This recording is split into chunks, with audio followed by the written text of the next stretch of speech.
So, as you know, since we've done these before, I don't really have anything planned for that. This always turns into just like me and you are like, hey, let's chat about stuff. And everyone's like, ooh, novel talks. I'm like, oh man, I need to make this like somewhat presentable. To be fair, it was chat constantly like, hey, when is the next lore chat? So must have been doing something right. I love these lore chats. We need to do them more often, whenever we can. But it's mostly just I am just a humble host these days, and I want to hear your knowledge. I'm curious about things too, right? Like we've had some like lore talks in the past where like not too much has happened, so we're kind of just talking about whatever. I think quite a bit happened recently, and I came into Midnight.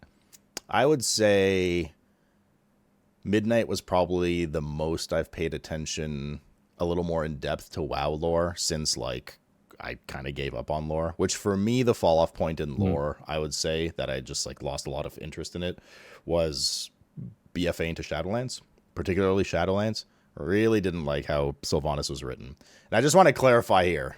I'm not a Sylvanas hater.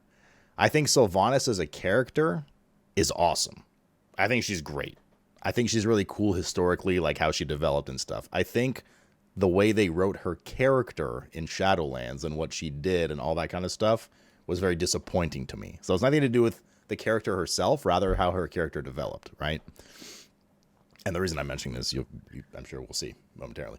I mean, it's about like who hurt you, who attacked you, but like when it comes to Sylvanas, it's difficult to say because you remember the Sylvanas in the past and then where they took her, and it's just such a departure of what she was once upon a time. So I'm completely on board with you as well. Sylvanas was one of my favorites. Right. And then where they took her, you know? Or, well, yeah, they took her to the Shadowlands. Did you not play that expansion? Yeah, I mean, half, and then I went to So for me, it became very like, I like kind of checked out a little bit. I'm not like particularly personally married one way or another to the Horde versus Alliance. There's a lot of classic purists that want that faction tension. I don't like particularly care about the Alliance versus Horde in general, but, and I'll mention this later, so I don't want to get into it now because we'll watch the cinematics and we'll talk about it, because I have my own gripes with the story, right? And the reason I'm giving this preface is to say that I did pay some attention to Midnight, and I did quest through the zones, and I did, I haven't finished the quest line myself, but I did see where it was going, and I watched, the cinematic and all that kind of stuff. So I think my issue that I had in like Dragonflight, and I'm not gonna lie, I like paid half attention to TWW lore. There was everybody's like, oh, Disnification of like everything, but there was like an overwhelming sense of like everyone's becoming friends and we're constantly just uniting against the great foe, which is fine. That's okay that there's like a big great foe all the time, but I feel like inner faction friction is not a bad thing for the game, and I don't mean specifically just Alliance Horde, right? And I want to see what you say about this with the elves later, right? Because I'm curious about that. Right. Anyways, so that's my little rant of where I am at. So I have paid attention to Midnight lore. I'm a little in the dark, no pun intended, about what about what happened with like end of TWW and Demensius, and Ilaria like teamed up with us, I guess, to kill Demensius, and then she like turned her back on us. So you'll probably have to fill me in on that one a little bit. But that being said, I've yapped enough. So wherever you kind of think you want to start talking about this stuff, go for it. And I'm part of the audience now, so I'm all ears, and I'm gonna have questions for you guys in the audience. Though the way Nobbel and I do this, we've known each other for a very long time. We came from the same carton. It's true. And so, even though I don't actively play out anymore, I love to catch up on lore stuff, whether good or bad. I still play the expansions when they come out, things like that. So it's time to catch up on some lore, and we usually chat a lot about stuff. And then towards the end, if anybody, especially a lot of the lore buffs in here, have any questions, I usually just read them out, and Nobbel comments and answers and stuff like that. So we have a little jam session with you guys too. All right. Are we turning redemptions off for this? I mean, if you guys start misbehaving, we can, but like, this is not some like major #ad session. Nobbel's not paying me. I'm not paying him. Well, not with money, at least. That's right. And if you, I'll start yapping. And if you're like, hey, I don't, I got questions or follow-ups, just interrupt. But if I remember from last time that we had this chat, I remember us sitting down and you were like, why was Illyria able to shoot the Dark Heart, if I remember right? So somewhere around the War Within is where we had a last little chat like this.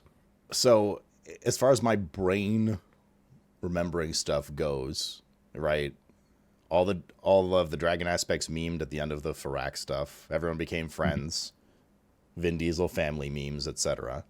I suppose one question mark for me, I think that we talked about a little bit, was like, where's Iridikron, I think is his name. So that's like probably a relevant topic at some point. And then Midnight started. Xal'atath was doing her stuff. I would say, I've caught up basically up to, I'd say, the end of Gallywix dying and beginning of Midnight for me are a bit of a blur. Like, I completely I don't really know what was going on with Demensius and all the ethereals and all that kind of stuff. Right. Okay. Right. Going back to Dragonflight and Iridikron. Iridikron is really pissed off at the Titans, and he gives us this final speech, like, when the Titans return, I shall return as well. And it turns out that Iridikron was working with Xal'atath, and he provided her a relic called the Dark Heart. And the Dark Heart, it has the capability of, like, sucking up magic and turning it to void. Basically, it's the thingamabob that allowed her to get all this power. And with it, the War Within began, where the world soul inside the planet started to call out, and everybody was very worried and like, what's going on?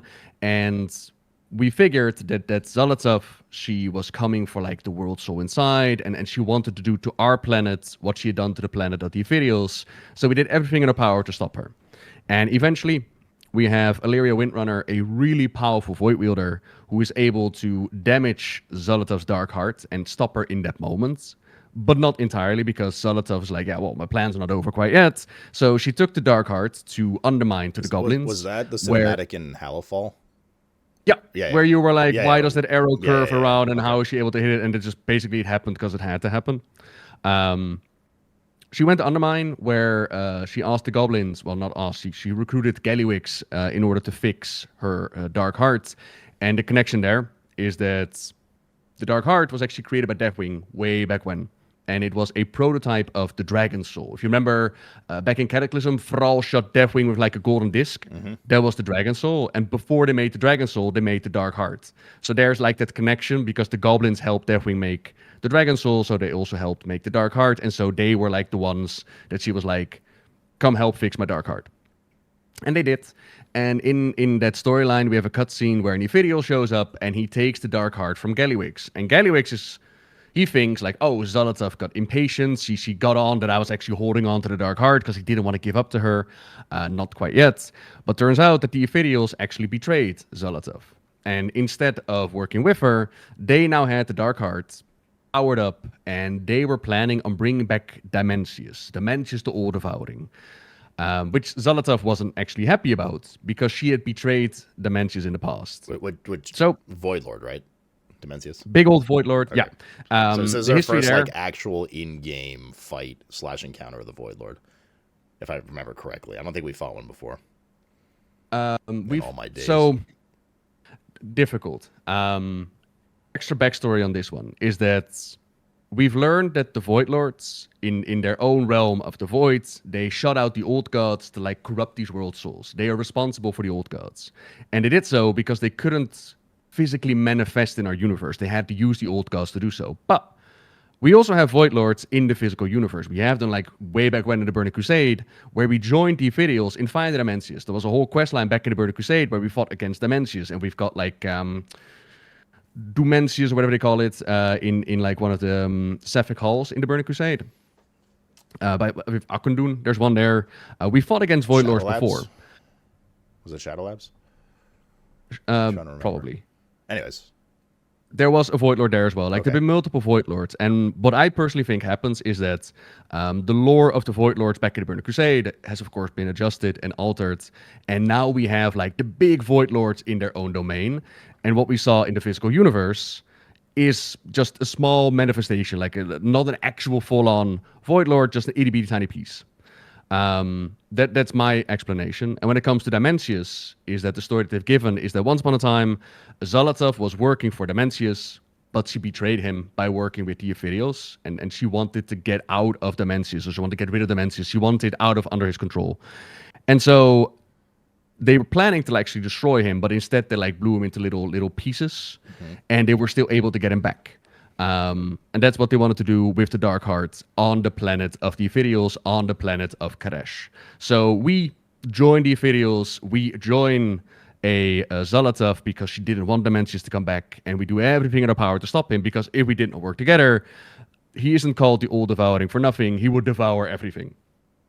And so we did. We battled our way through the Mana Forge, and we battled against Demensius. We were able to, like this small sliver, I would call it, we were able to push him back into the Dark Heart, seal him up there, and heroically, Xal'atath at the end was like, oh, you guys go out of the Dark Heart, I'll stay behind, because somebody needs to stay behind. And she did. To which the Dark Heart started to like tremble, and it was on the ground. And then Locust Walker, the biggest, bestest void dealer out there, for some reason picked up the Dark Heart and got disintegrated and swapped his place with Xal'atath, who then went, ha ha ha, I win. I've got the Dark Hearts. I'm going to take everything that you have now. And that's basically the beginning of Midnight. So Locust Walker's in the Dark Heart. Oh, he's been eaten. Yeah, he 99% sure that he's gone, because Xal'atath has like taken all that power that was in the Dark Heart. So she's taken like Demensius and the Locust Walker and whatever other Ethereal she found, and she made like a big old void spike that created like that big old invasion at the beginning of the Midnight. If you've done the Sunwell introduction, Yeah. that's because she was able to use the power of the Dark Heart to like get in. I see. So is there a possibility to come back? I mean, this is Warcraft. Anybody can come back at any time, randomly. We'll get back into that later. So the Dark Heart's not like a Frostmourne soul eating kind of thing? It's more a suck, convert power, and spew it out again. More like a storage thing. Same with like how it ate Khadgar, and then Khadgar was able to turn himself into energy, into magic, and so he was able to survive. Okay. Basically that. Okay. So yeah, that's the War Within into Midnight, and with Midnight, Xal'atath, for some reason, sets her sights on the Sunwell. I do want to say right now, because I know that's why we delayed until Friday. Spoilers coming up, right? So if you have not seen the cinematic for the end of March on Quel'Danas, or you have not seen the cinematic for the end of the Season 1 quest line, with the Sunwell and elves and all that, then this is your warning that we're not holding back at all. Like, we're gonna like fully talk about it and dive in thoughts and like where we're going from here. So if you don't want spoilers, then check out this on like YouTube later or VOD or whatever you might want. But yeah, that is your warning. That is your warning. All right. Do you want to put it in the title as well? Yeah, we can put it in the title. Yeah, 1 second. Spoilers.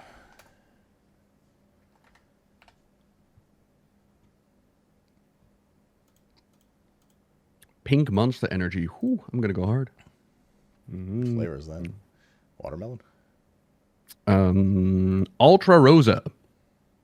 Spoilers, you had 4 weeks? No, they had like 2 days, right? Didn't the other cinematic just came out, didn't it?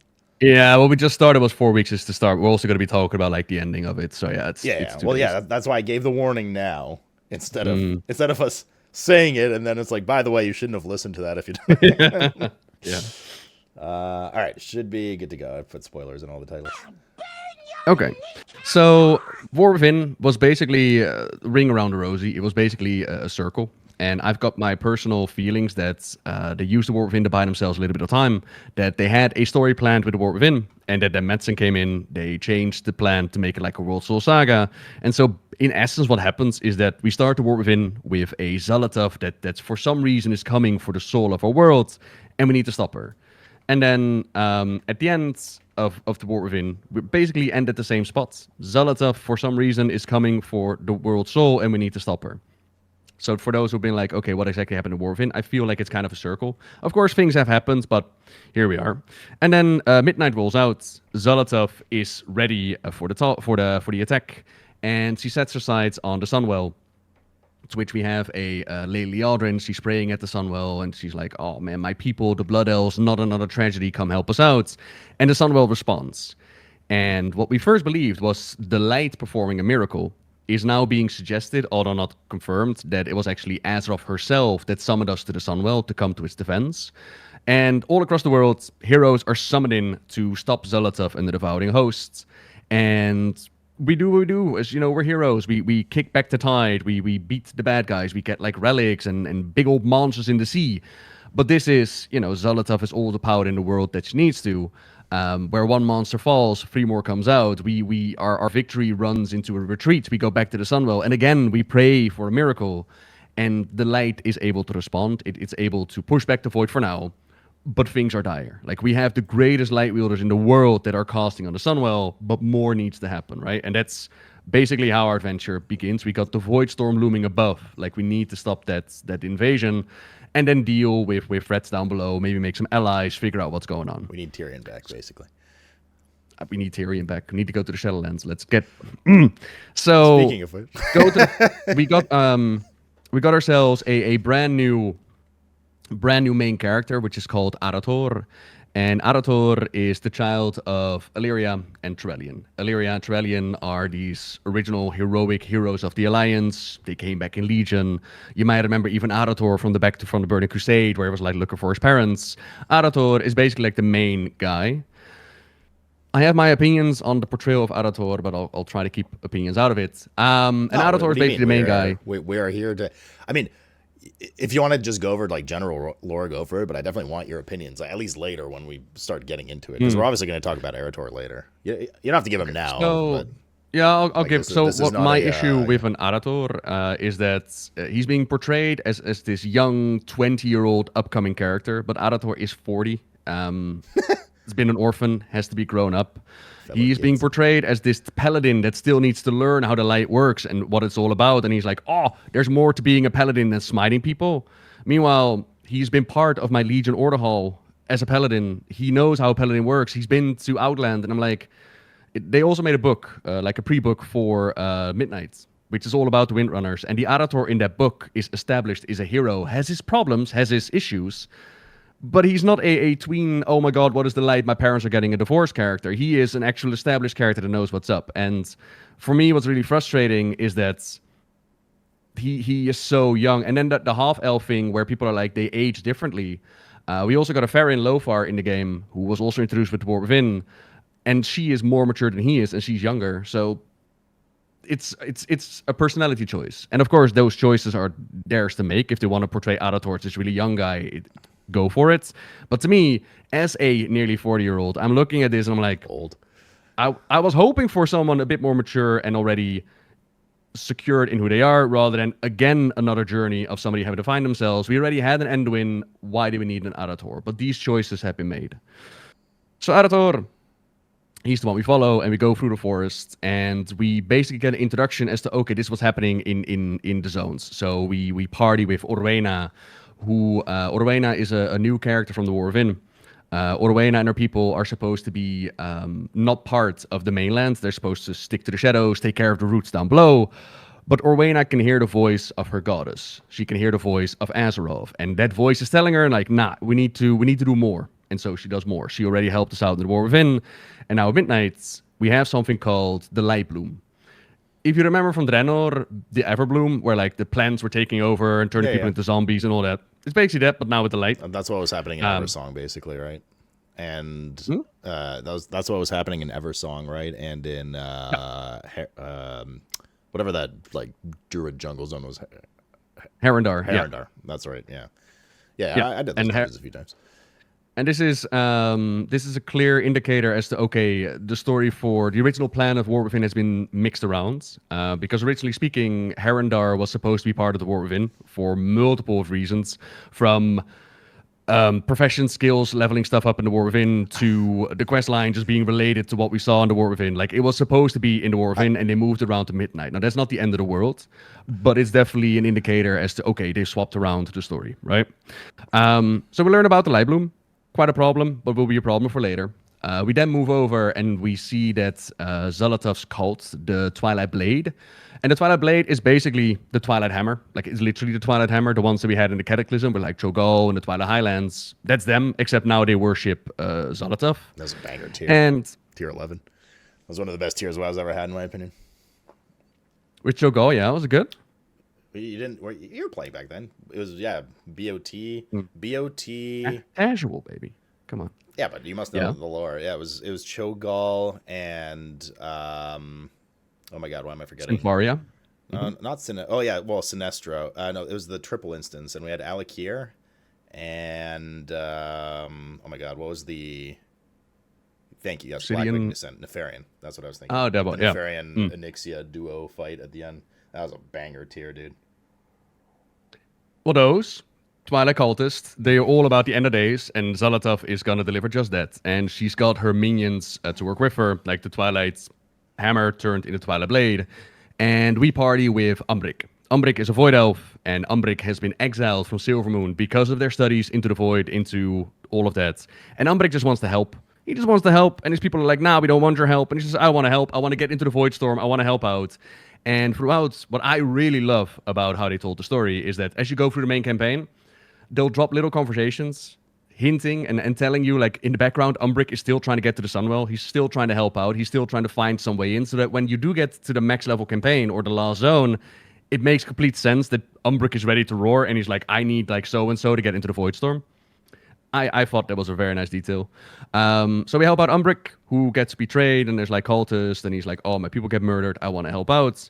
And then we move into what appears to be another invasion from the Amani trolls. And the Amani trolls have had this very long history with the Blood Elves, back when they were the High Elves. Once upon a time, these were troll lands. If you played during the Burning Crusade, you might have done the whole Zul'Aman raid with like a Zul'Jin who was like, you're gonna come in, you're gonna die, you're gonna stay here forever. This is troll lands, give it back. Whereas the High Elves are like, now we conquered this land, this is ours now, you're not going to get it back. And for years and years and years and years and years, for centuries, these have been warring with each other. And now it appears like the trolls are once upon a time coming in to claim the lands, make use of the opportunity, but they're not. Yet. We have two new leaders, Zul'Jan and Zul'Jara, and they are the grandkids of Zul'Jin. And another really cool thing, what I find, is that back in the Burning Crusade, we murdered their grandfather because they were up to dastardly deeds, and we took care of those that like stole the powers of the Loa and made use for themselves. We are aware of that history. But to these kids, they have now grown up in a society, in a world where the Loa have become fables. Like, the Loa used to be part of our culture. Sure, if you say so, Granddad, but to me, the Loa have abandoned us. Like, they don't know the history of their granddad and the Loa. And so you got this really interesting dynamic with what there used to be and what they live in now. And I thought it was really cool to see that our actions in the world actually had such a massive influence. Point being, Zul'Jan has come in to get this light-infused lumber, because it's really effective against killing the void creatures. But our forces are like, troll invasion. Then we got Arathor in the middle. He's doing some investigation. He's like, we stole the lands from the trolls. They're not invading. They're going for the lumber. And he tries to jump in between. And this is where they made a major critical part of the conflict between Arathor, Trellian, and Illyria. Which is, Trellian and some of the Light Wielders are losing themselves in like the Light's Wrath. And they're losing themselves in zealotry. So at this point, Trellian is ready to execute this troll that's defeated and down on the ground. Something that Trellian wouldn't do on his own previously. And Arathor is like, Dad, stop, what are you doing? That's an enemy, they've surrendered, you don't have to execute them. Dad doesn't listen, Zul'Jan antagonizes him even more, and so Arathor decides to jump in between, and he gets hit by the sword. And in my mind, I'm like, okay, you could have just bubbled, you're a paladin, you didn't have to get hit by the sword, you did it on purpose. He's still discovering himself, we just went over this. Right? Skill issues. But they made this such a big moment where Trellian struck his son in rage with the light, but that's not really what happened. His son jumped in between a weapon. And while, he was unable to convince his dad from not executing his troll, his mother has murdered a whole bunch of trolls in pure rage. So, like, the conflict, if it was just a one-off, I would be like, okay, it's a one-off, but it's a critical part of the story going forward. And like, that could have deserved a lot more. But either way, stabbing your kid is kind of a big deal, ish. Stabbing your child is slightly big deal, I suppose. Yeah, but like if you're mid-swing and your child jumps in your sword, you don't actually hit your child in rage. You're just like your child jumped in front of your weapon, right? Yeah. I remember the cutscene being portrayed very much as like, I understand what you're saying, but like, I don't know. To me, it seemed like they definitely tried to make Turalyon very like all I see is red right now. You know, I'm like blind with rage. Oh, 100%. Like, of course, yeah, he didn't listen. My bad.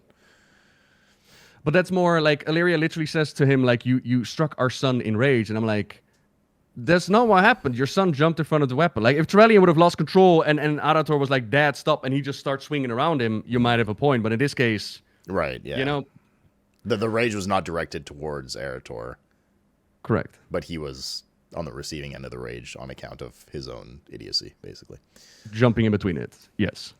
Okay. To which I'm like, okay, you could have altered it a little bit, but you're 100% right on what they wanted to achieve. I'm just more like, I would have liked to have seen it a little bit differently.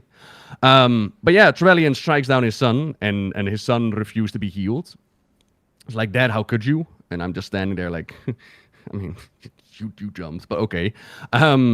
So that's a conflict between father and son. That's also a conflict for Trevelyan. Like, he lost himself in the power that he also saw as something great. And now he hit his loved one, right? Like, he hurt his own son. So there's conflict there.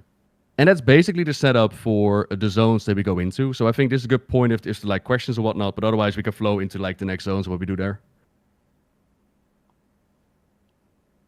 Monster. I know, right? I'll just keep on yapping then. Okay.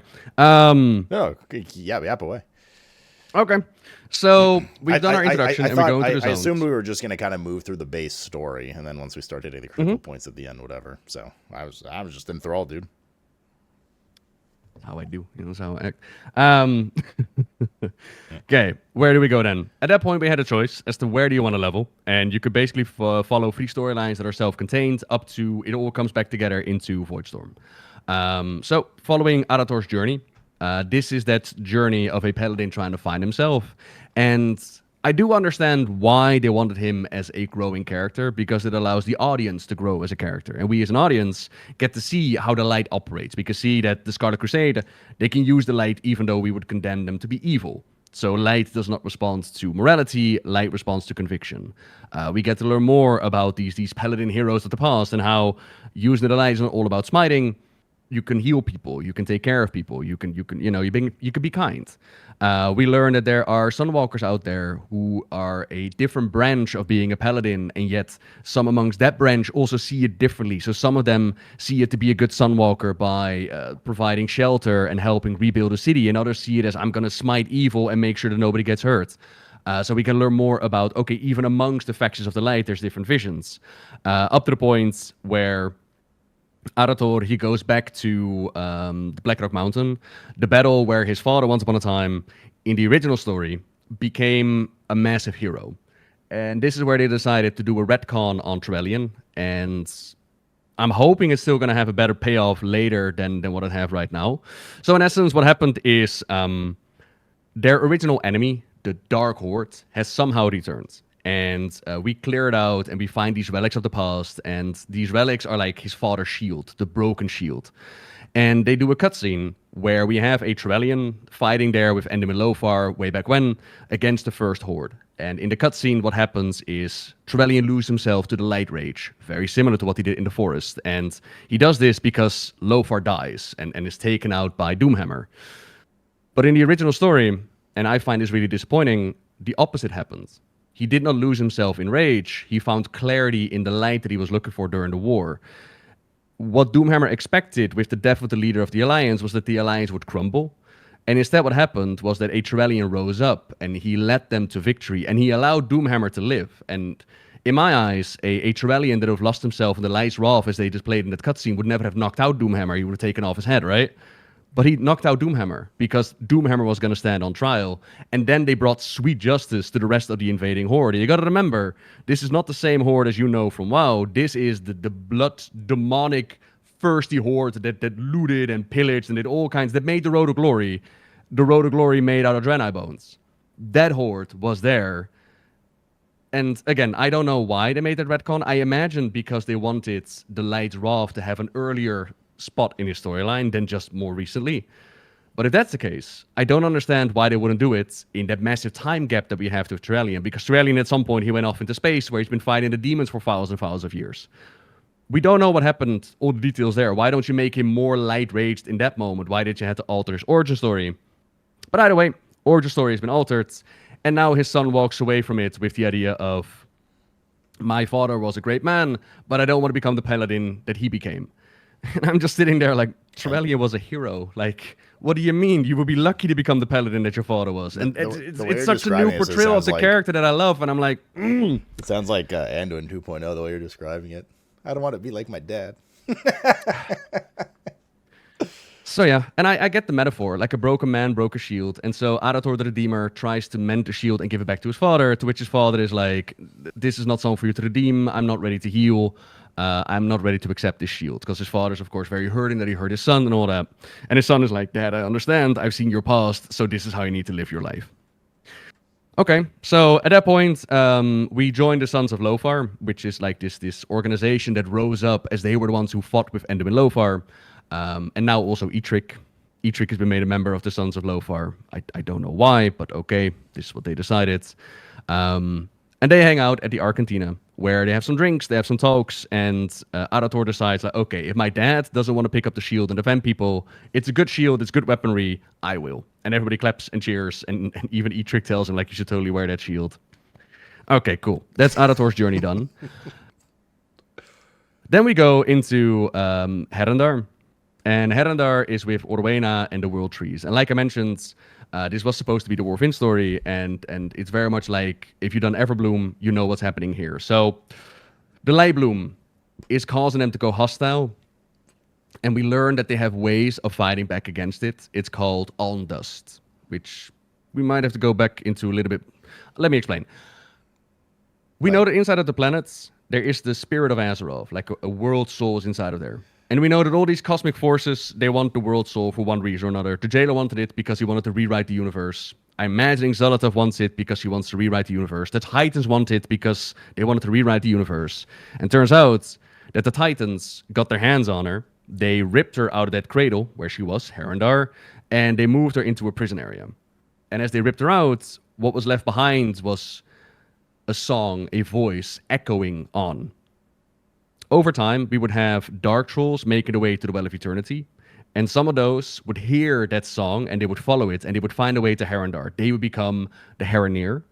But as they arrive there, they realize, like, oh, the goddess, the song, the voice isn't even there anymore. It's just an echo, and they were very upset about that. So they started smashing around them. They started hurting everybody until they realized, like, okay, this is no way to live. Apparently, we can't be trusted to go up above. And they got like this mission of trying to find the goddess again. So they decided, okay, we're going to stay down here. We're going to take care of the roots down here. We're going to stay out of mortal affairs up above, because apparently we're just murder machines. And while there have been pockets of Herenir that have gone up and checked out, and even Orwena went up even though she was not supposed to, for the majority of them, they've been in the shadows. So with the goddess gone, not only is there like the beautiful song that's echoing out, there's also the screaming and the pain, and that is causing creatures to form, like nightmarish creatures. Think very much like the Emerald Nightmare. Mm-hmm.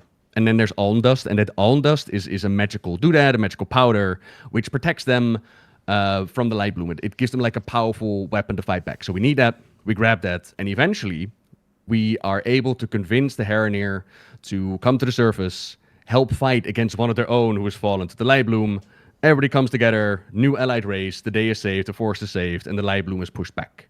And that's how we deal with snorting a couple of lines of dust. Beautiful. Fantastic. Yeah, man, you know, I don't know. So one of the things that really interests me whenever we have these discussions is the way you present lore is very in-depth and like more interesting and heroic, because there's background, you know, there's a lot of background you provide, but you know, and then I rewind and I put myself in my own shoes and I go through the experience, and to be fair, it's kind of a different experience, not only because, you know, I'm not up to date with the lore, but because my experience with WoW has always been world first rating and stuff. So it's just 3 characters, triple box, skip all the dialogue, go, you know. But that being said, right, my approach to WoW was like, I don't read like in depth every quest text, but I still pay attention to what's going on. And a lot of the stuff you mentioned was not my experience going through like Herendar, for instance, right? So I'd go through the zone, and I found myself as just a player. I was like, man, there's all this like conflict going on right now with, Xal'atath and, the major conflict. I was like, and then having, in terms of pacing, having to go through all these trials where the Herendar are like, here's like our history and like click these tablets. And it's just like, I just don't care. Like, I don't care about any of this. You know what I mean? Like, it's so, I got so taken out of the moment with it that it's just like, it felt like just tacked on nonsense to me. So the way you're presenting it is like, oh, that's interesting, cool, with the song and the dust and everything. But going through the zone, just like playing it as a player, you're just kind of like, oh yeah, they have some like conflict with, over light stimulation, and like, when do we get back to like Xal'atath and the Void? You know what I mean? It was like, I don't know, it's just from like a more, I guess, casual perspective, you could put it, perhaps from like a lore perspective. Well, I think it also has to do with, as pointed out, especially for the Herendar and the Herendar zone. It was supposed to be told in the War Within, and a big part about the story in the War Within was discovering, like, oh, we always thought that inside of Azeroth there was just a Titan soul, and the Titans brought order to the planet, and that was it. And in the War Within, we had like the memory archives of the Irvin, where the weekly quest was like, bring back 100 discs, and it would give you a little bit extra lore. And throughout those lore bits, we already learned that the Titans had taken the soul and put it in like a prison to contain it.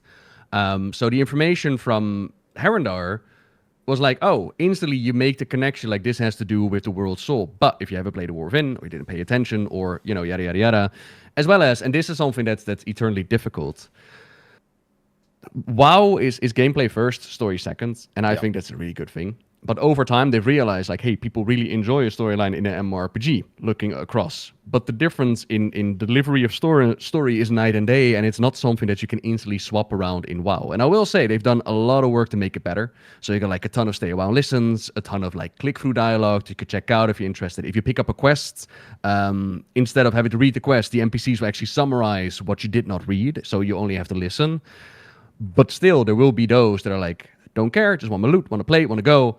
And it's really difficult to like summarize to them, like, this is what happened in the zone. Like, how much, it's basically a question to you, like, what could Blizzard do for you to actually realize or care about the story that you just watched? Yeah, see, like, that's like an interesting discussion, because so my experience, just raw and quick, with questing through the zones, was I found Eversong really interesting, right? Because it was the introduction to,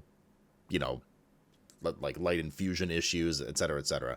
When we got to Zul'Aman, my brain immediately went to BC, right? Because I'm an old man. That was a lot of the height of my addiction and playing, right? And I was like, oh, Zul Jin and my Amani Werebear and all. And then as I went through the zone, I was like, there was one point particularly, for me, it was like, yes, there's a conflict between the siblings, and she's more level-headed. He's clearly like brute force. Let's go in. It felt like predictable that we're gonna get all the Loa back together. She's gonna like stop him before he does something beef-headed, etc. But the way they and I don't know, and I don't like using the word Disneyfication, because a lot of people throw that around. It's not a Disney thing. It's just it's the way, like, I think it was the cat Loa. I can't remember exactly. There was a specific part where he was like, thousands of years ago, your ancestors slaughtered me, but that's okay. You passed my trial, and now we're friends. And I was like, bro, like, what do you mean? Like, what is this? All we did was like, so like that to me was kind of like, oh God, it like made me roll my eyes a bit. But I need to, I also need to take a step back and be like, this isn't like a rated R 18+ game, right? There's not gonna be blood and guts. There's not gonna be like constant like swearing and friction everywhere. But it does feel to me lately, at least by proximity, spanning back to like Dragonflight, let's say, that they've certainly toned down a lot of like internal faction story friction, and have headed more towards a like us, the good guys, versus like the evil, whatever antagonist may be, in this case Xal'atath. And it's, for me personally, it's made it a little less interesting. And it felt like when I went through Zul'Aman, the entire zone was basically, again, just a casual perspective, half zooming through the quest. It felt very like, well, everything just kind of always goes right internally. it always goes right. We got all the low on board. We saved the brother. Then we faced like the evil void guy at the end, and like, you know, saved the zone basically. There was like barely any hitches along the way, and all the hitches felt very like artificial. It was just like general questing hitches and like getting all the low to be like friends with us again. And so when I went to Herendar, a lot of the lore you're explaining escaped me because I feel, I'm rounding back to your question here in a second. I feel that I went through the zone again, and all I can think about was getting back to the main story, which to me ended with Turalyon stabbing Arathor at the time. So you got through the Zul'Aman stuff. I was like, that was like a cool little side thing to me, right? And you get to here, and they're like, oh, our ancestors and all this shit. I was like, bro, I don't give a shit. The world's about to end. Like, I want to get back to the Sunwell right now. So you get through Herendar, and then once you get to Voidstorm, is it? The final zone? That was more interesting again. So the thing is, I don't know, because I think you're right that WoW needs to have gameplay first, story second. So I think if Blizzard aggressively shoves story down your throat and it's like unskippable, a lot of people are going to be not very happy about it. So obviously they need to present it in a way that games like Dark Souls and Elden Ring do, which is minimal forced lore, but there's a lot of depth to peel back and reading tooltips on items and optional dialogue and all that. They don't do optional dialogue in those games, but a lot of the lore in those games, the reason I'm mentioning them is because it's optional and you dig deeper for like some really rich, deep lore, and it can be really interesting. And WoW offers this through things like, you know, stay a while and listen, and a lot of like quest text and item tooltips and blah, blah, blah. Yeah. Whereas if you're just going through the zone like I am, and I want to argue that I'm probably more representative of a Warcraft player and how they move through zones than you are, like in terms of lore. Like even world first shit aside, I don't think most people will do the stay a while and listen, right? They'll just go, I got to collect 10 spikes and I got to, you know, kiss 10 flowers. Go watch me afterwards. I've literally had people comment like, oh yeah, you got your video up, thank you, because I literally bank on you to watch. And that's what a lot of people, and it's funny that I mentioned the Elden Ring thing. That's what a lot of people don't spend the time in those games either. What they'll do is they'll go to the novel equivalent of, you know, those games, and they'll be like, wow, the lore is really cool, when I sit down and have somebody say it to me in like a nice, concise, summarized version. But I don't have the patience to do it in the game because my brain is finish quest, level, get eye level, raid, blah, blah, blah, blah, blah, right? Housing, you know, mini pets, mount collecting, all this kind of stuff. So I don't know. I don't think they're doing a bad job about it. Don't get me wrong. I don't really know how to answer like what can Blizzard do, because a lot of it is, I think what Blizzard can do is, I don't think directly game related. I think it's anything to do to highlight people like you that like, here's the TLDR about stuff. Because or give like summaries in game themselves, then I imagine, or like summarize it in some way, because I'm finding it, like previously in Herendar, you know, like I'm finding it a lot more interesting and palatable to listen to it from you, especially because you're injecting parts of like OG lore, you know, to like kind of like lead up to this moment, rather than like, now fly over here and click this stone and, you know, go through like collect like 5 eggs from our ancestors. And I'm like, oh bro, like please, like what is this, right? So some type of summary, whether it's like working with people like yourself or just in-game summary of what happened, or some people in chat are mentioning like an encyclopedia or glossary to go at your own pace, I think is good. But when it's kind of alongside leveling, and most people want to get to the bread and butter of WoW gameplay, which is post leveling, right? Like people rush through leveling as quickly as they can in order to start grinding dungeons and do delves and work on housing and literally everything else, then sit there and listen to stay a while and listen, right? Obviously there's some people that do that, don't get me wrong. So that's kind of the issue. So it's interesting because the way you're presenting the information, I'm finding myself much more interested in it and lost in your beautiful eyes and I'm reacting to it differently, listening to it now in like a sit down, we're talking about lore.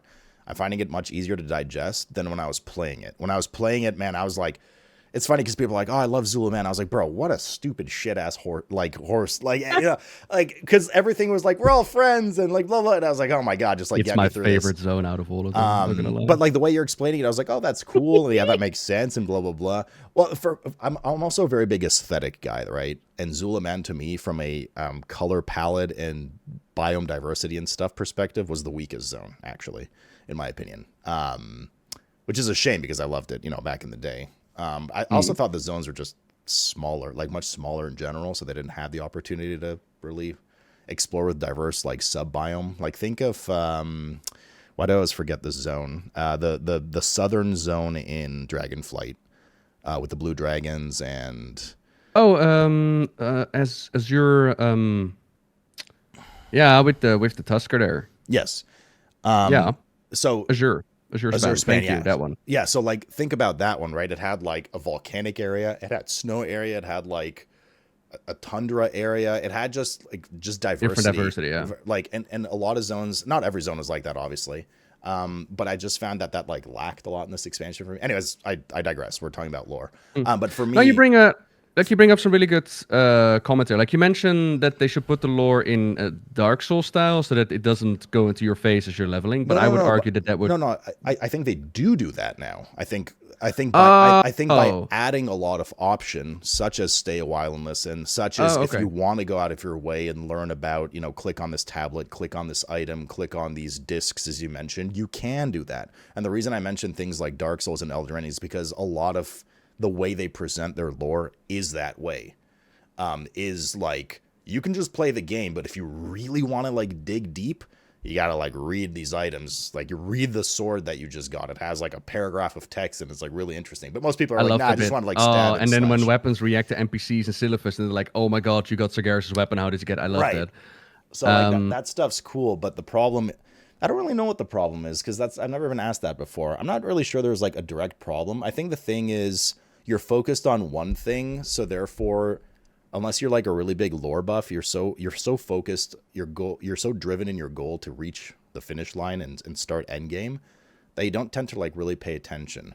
And I think that's why the biggest reactions you get to a lot of the lore in WoW are usually like the cinematics, right? Which we'll get to in a little bit. Oh yeah. And people like yourself making their videos and like reacting to that or some kind of tweet going viral or whatever. It's not, nobody really talks about a lot of the small moment to moment things because most people, quite frankly, just skip the fuck over it, right? Oh, as Sleeper mentions, like at that point, like what can Blizzard do if people skip over the quest? But I think it's more of the question, like why do people skip over the quest? And what I keep hearing from people like who play Classic is like, oh, Classic is my most favorite time of playing a game. And I also see them like go click, click, click, click, click, and just go through their thing and then make up their own story. So in that way, you have an audience that is playing your game in a certain way. They're not reading your massive quest text. They are not taking the time to sit down and listen to your voice-acted opera plays where it's, oh, I'm going to kill you. No, I'm going to kill you. They're going to go. They want to get the numbers. They want to get the loot. They want to get there. So how could you possibly reach that audience? And they've added new things. They've added lore walking with Cho, where they've taken a whole bunch of quests in the game and they've mashed them all together and they're like, here's the story of T-Videos. Here's the story of Arthas. Here's the story of Xal'Atath. I would love to see that expanded further because that is a way that you can engage somebody who has an open mindset. It's not leveling. It's, I want to go literally for the story. They've added starting cinematics with like previously in WoW where they explain what happened before and now the War Within happens or Midnight begins. And I think that is where the value lies if you want to hit more of your audience. If people really react to the highlights, to the cutscenes, myself included, that is your conclusion, then make more of those. At the end of the zone, maybe be on the nose and summarize what you've just done. Or maybe go like, ooh, I wonder what happens next. Like, get people intrigued. Yeah. But there is a certain limit to what Blizzard can do. Like, it's literally, you're going to get to the point where somebody argues, like, I don't like the book. And then you ask them, did you read the book? And they're like, no, I don't want to read. What if they can't read because they play a Red Paladin? That's the biggest problem.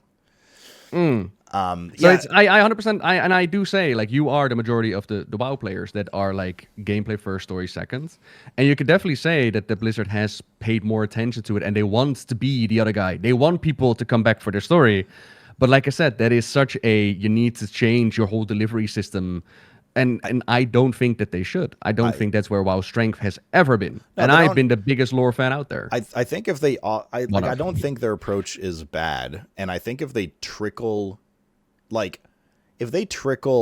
cool stuff that makes you as a player consumer more interested and then provides you with the material should you want to deep dive, I think that's good.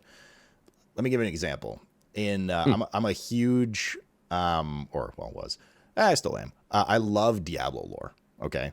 And I didn't really get into Diablo. The only reason I got into Diablo lore was some of the Diablo 3 cinematics were so badass, right? They were just cool. Right. And I was like, wow, it just literally just as a person, I was like, wow, that's really cool. I just want to know more. And I actually ended up spending a few like nights until like 5 a.m. on my phone, like reading through wikis and all about the history of Sanctuary and all this kind of stuff.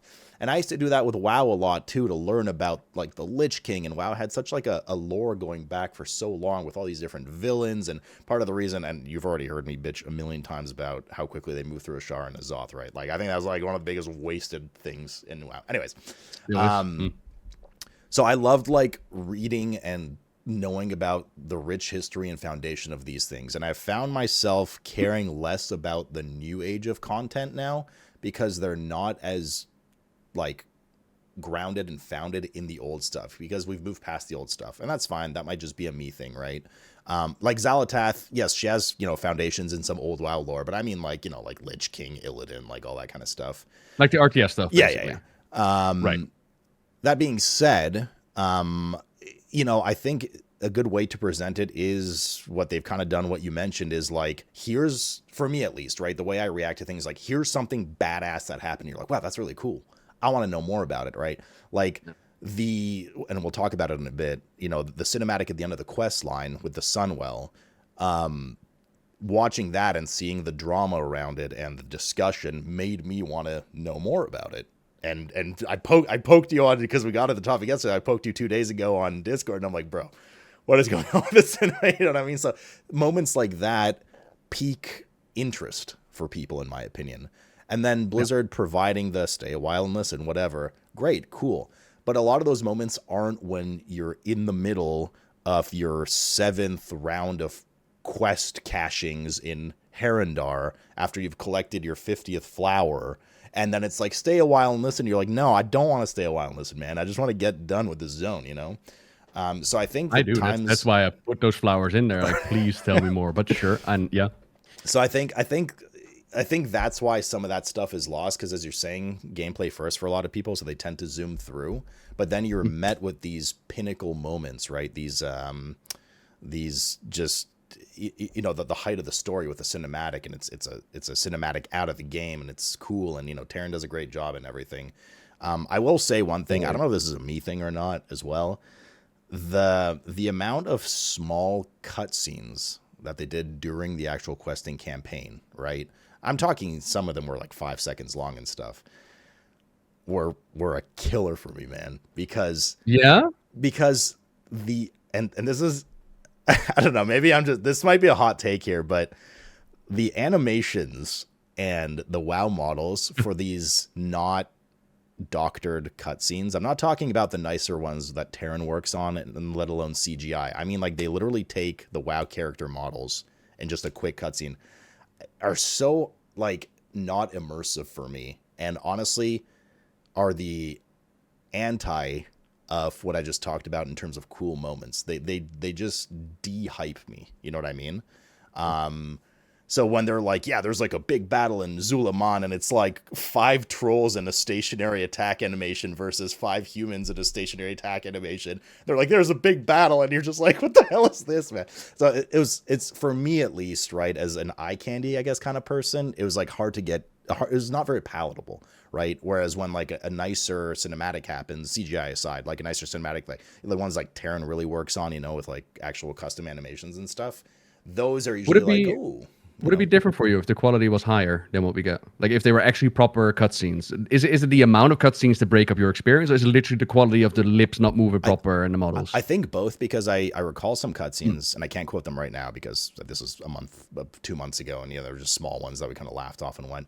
But I think it's both. I think there were some cutscenes that were completely unnecessary. Like, they were so short, and they didn't really like deliver a proper message. Bridge cutscenes, yeah. You remember in the Cataclysm with like Firelands where they had like a bridge cutscene as the bridge opened up? Yeah. Bridge cutscenes.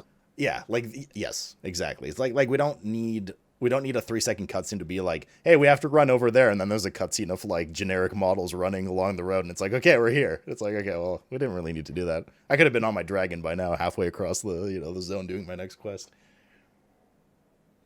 Interesting. Yeah, I will say, from what I can tell, is that the cutscenes are added for the problem we just spoken about, which is people don't want to read, so they want to show it. And I can understand from a developing point of view, like you don't always have the time to get like the massive amount of quality that you need to get in there. I think it's definitely a quality over quantity in this situation, particularly. I don't remember the War Within one very well. Perhaps. I mean, I kind of do. I felt like there was way more of them this time around in Midnight than there were in previous expansions. There's a massive amount of dialogue. Like they are ramping up more and more and more. Again, because they've realized, like, hey, we got an audience that really enjoys the story, and so they're trying their bestest to actually deliver it.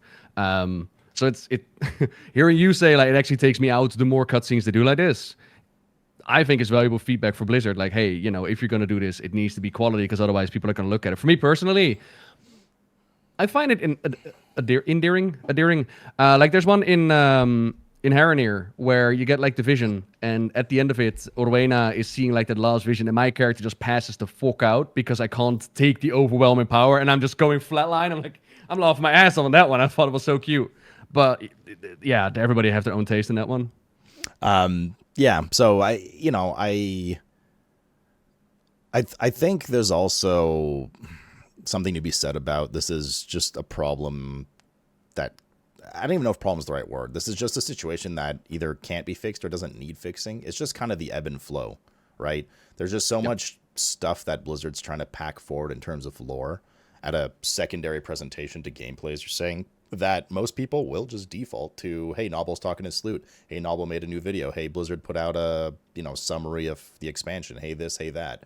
That's what people will be like, yeah, I'm kind of interested, but I don't have like time to like sit and talk to every NPC. Give me the cliff notes, right? Give me the like the important notes. Give me the cool cinematic, and like let's move on, kind of thing. But I think at that point we're also getting to a part. Like obviously, like I think at some point Blizzard can do their best to like present the story to the people. Yeah. But if people are just actively rejecting what they're presenting, sure. I don't think a whole lot on Blizzard's end anymore.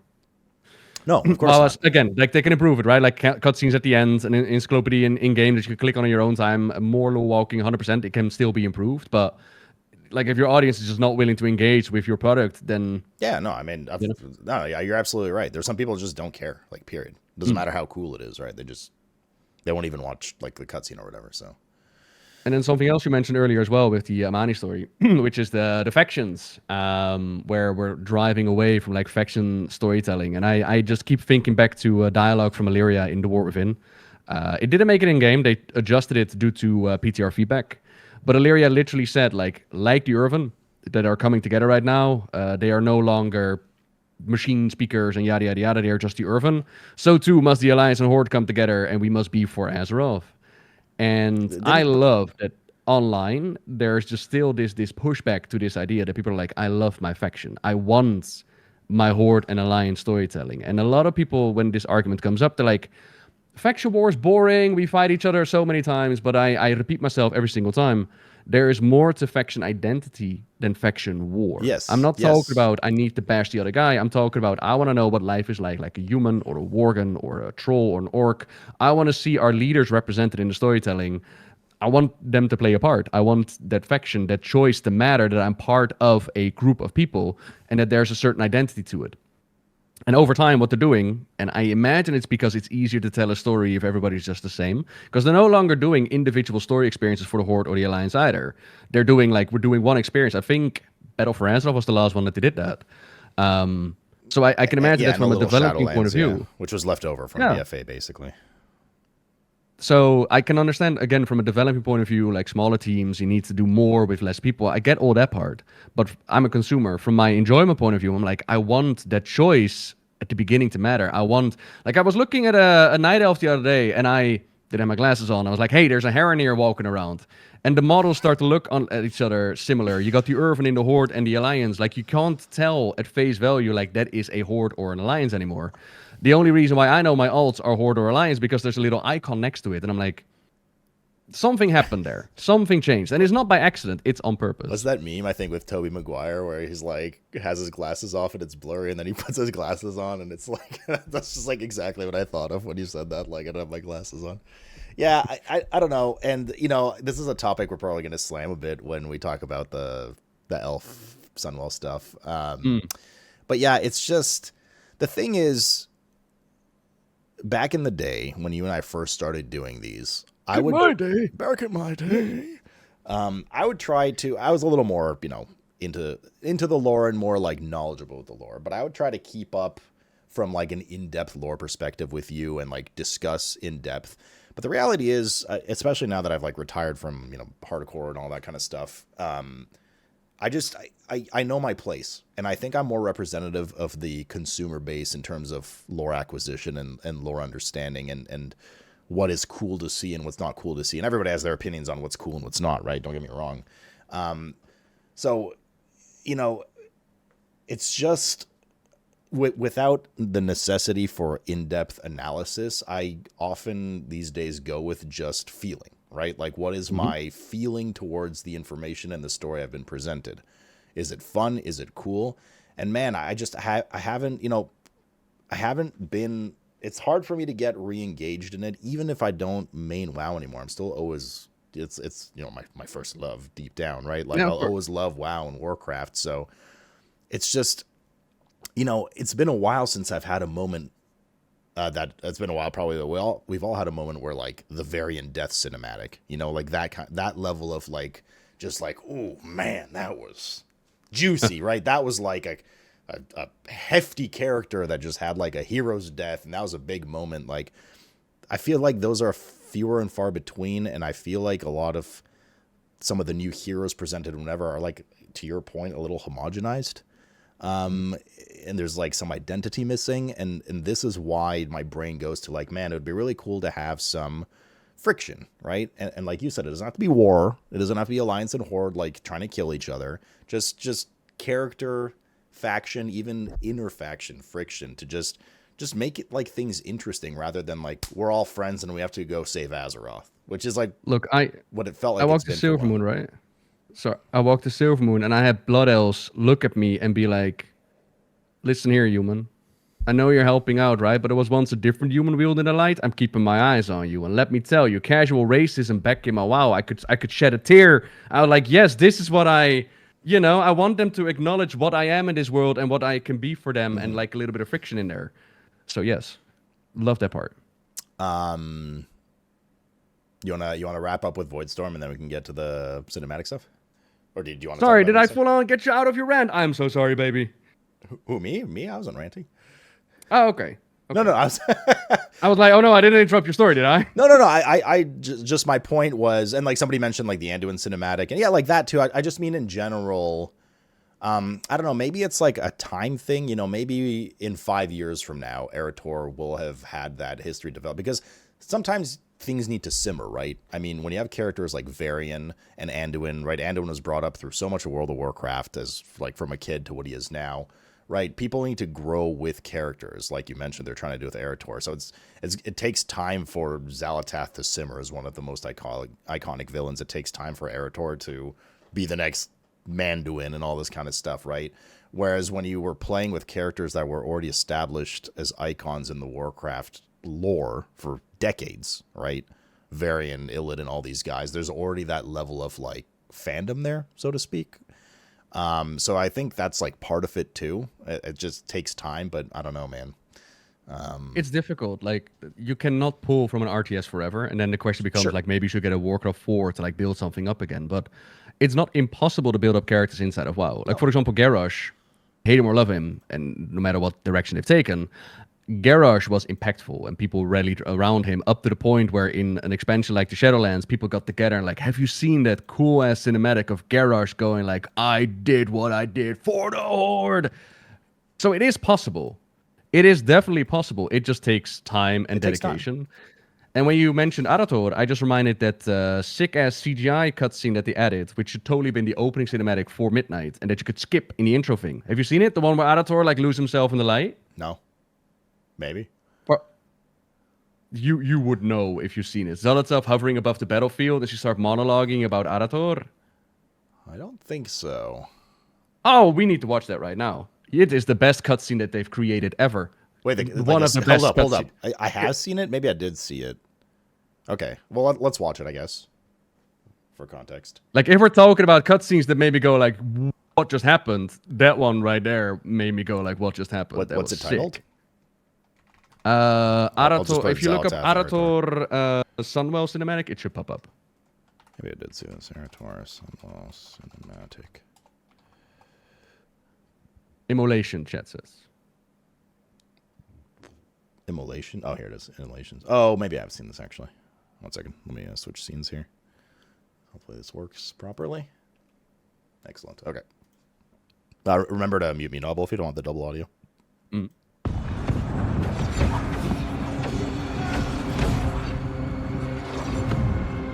Oh, I have seen this. Okay.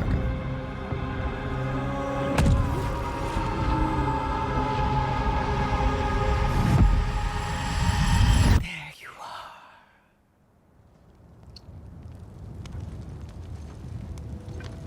You can feel it, can't you, Arathor, son of Turalian? Something is amiss. One so confident in the light you wield. No, wait, I haven't seen this, chat. I have not seen this. Have your eyes finally been It was a good cinematic. opened? You fight with such conviction, but your light will betray you. In your darkest moment, when you need it most, your light will turn to wrath!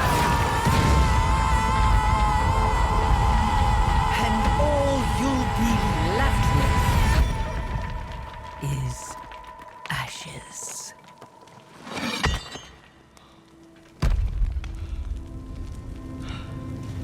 So tell me, Arathor, son of Ilaria,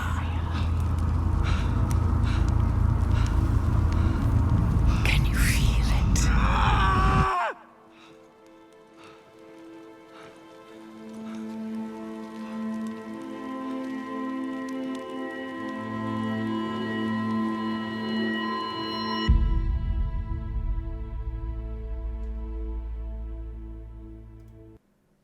Right?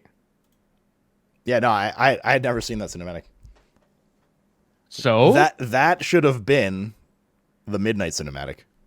yes, 100%. Yes, it should have. And you know why I haven't seen it? I skipped out on it as well, and I knew it was in there.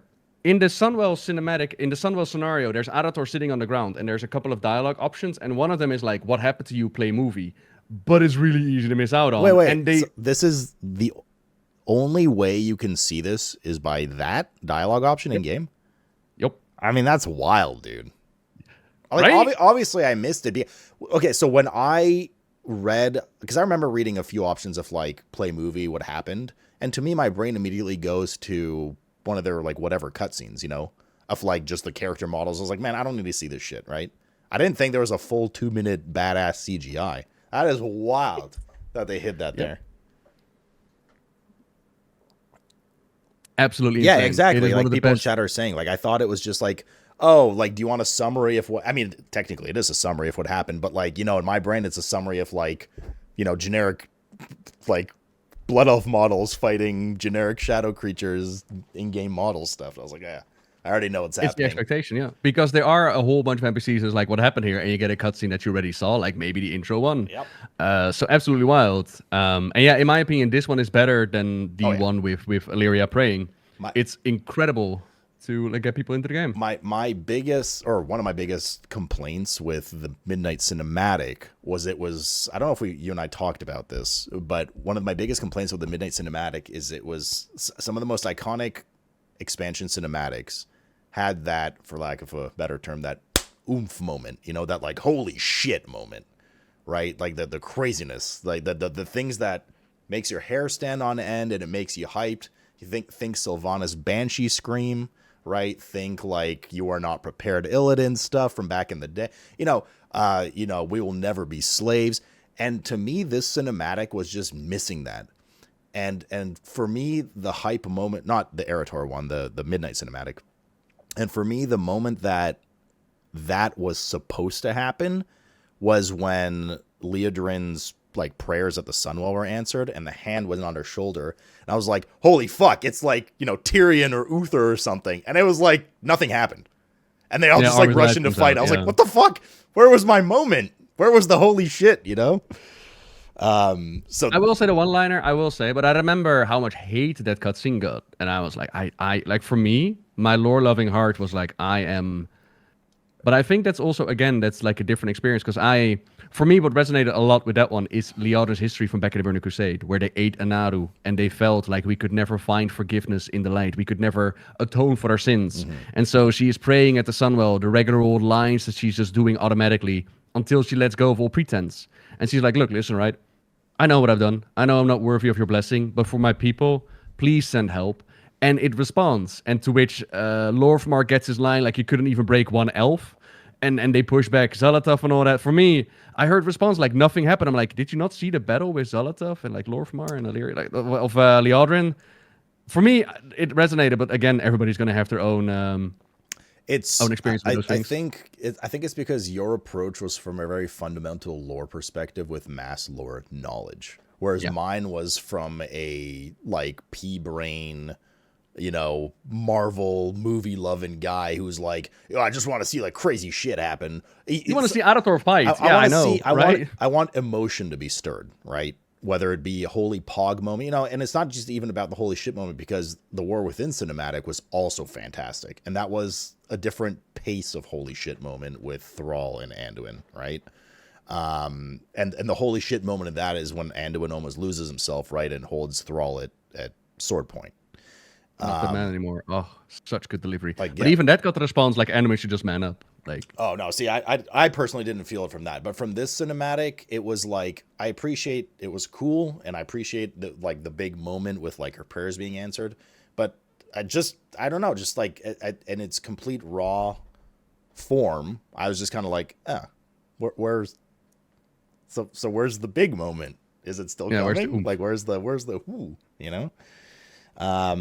Whereas the Arathor cinematic we just watched, that was it.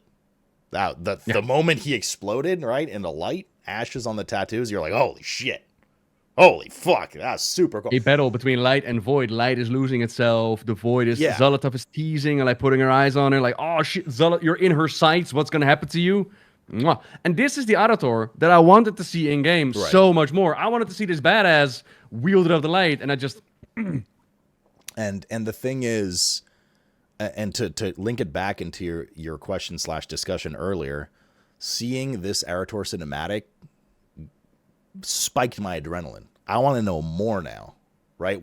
Who is this? Why did this dude just get an entire badass cinematic dedicated to him with the main antagonist right now? You know, so that to me is just one of those like, I want to know more now. I'm gonna go on my phone. This is where I go like wiki. This is where I poke Nobbel when he's sleeping. You know, like things like that.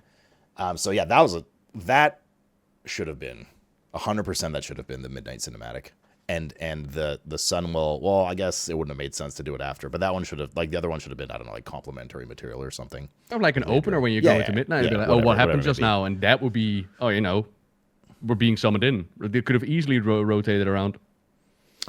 Doing what to Nobbel when he's sleeping? Poking him. This is not my thing here.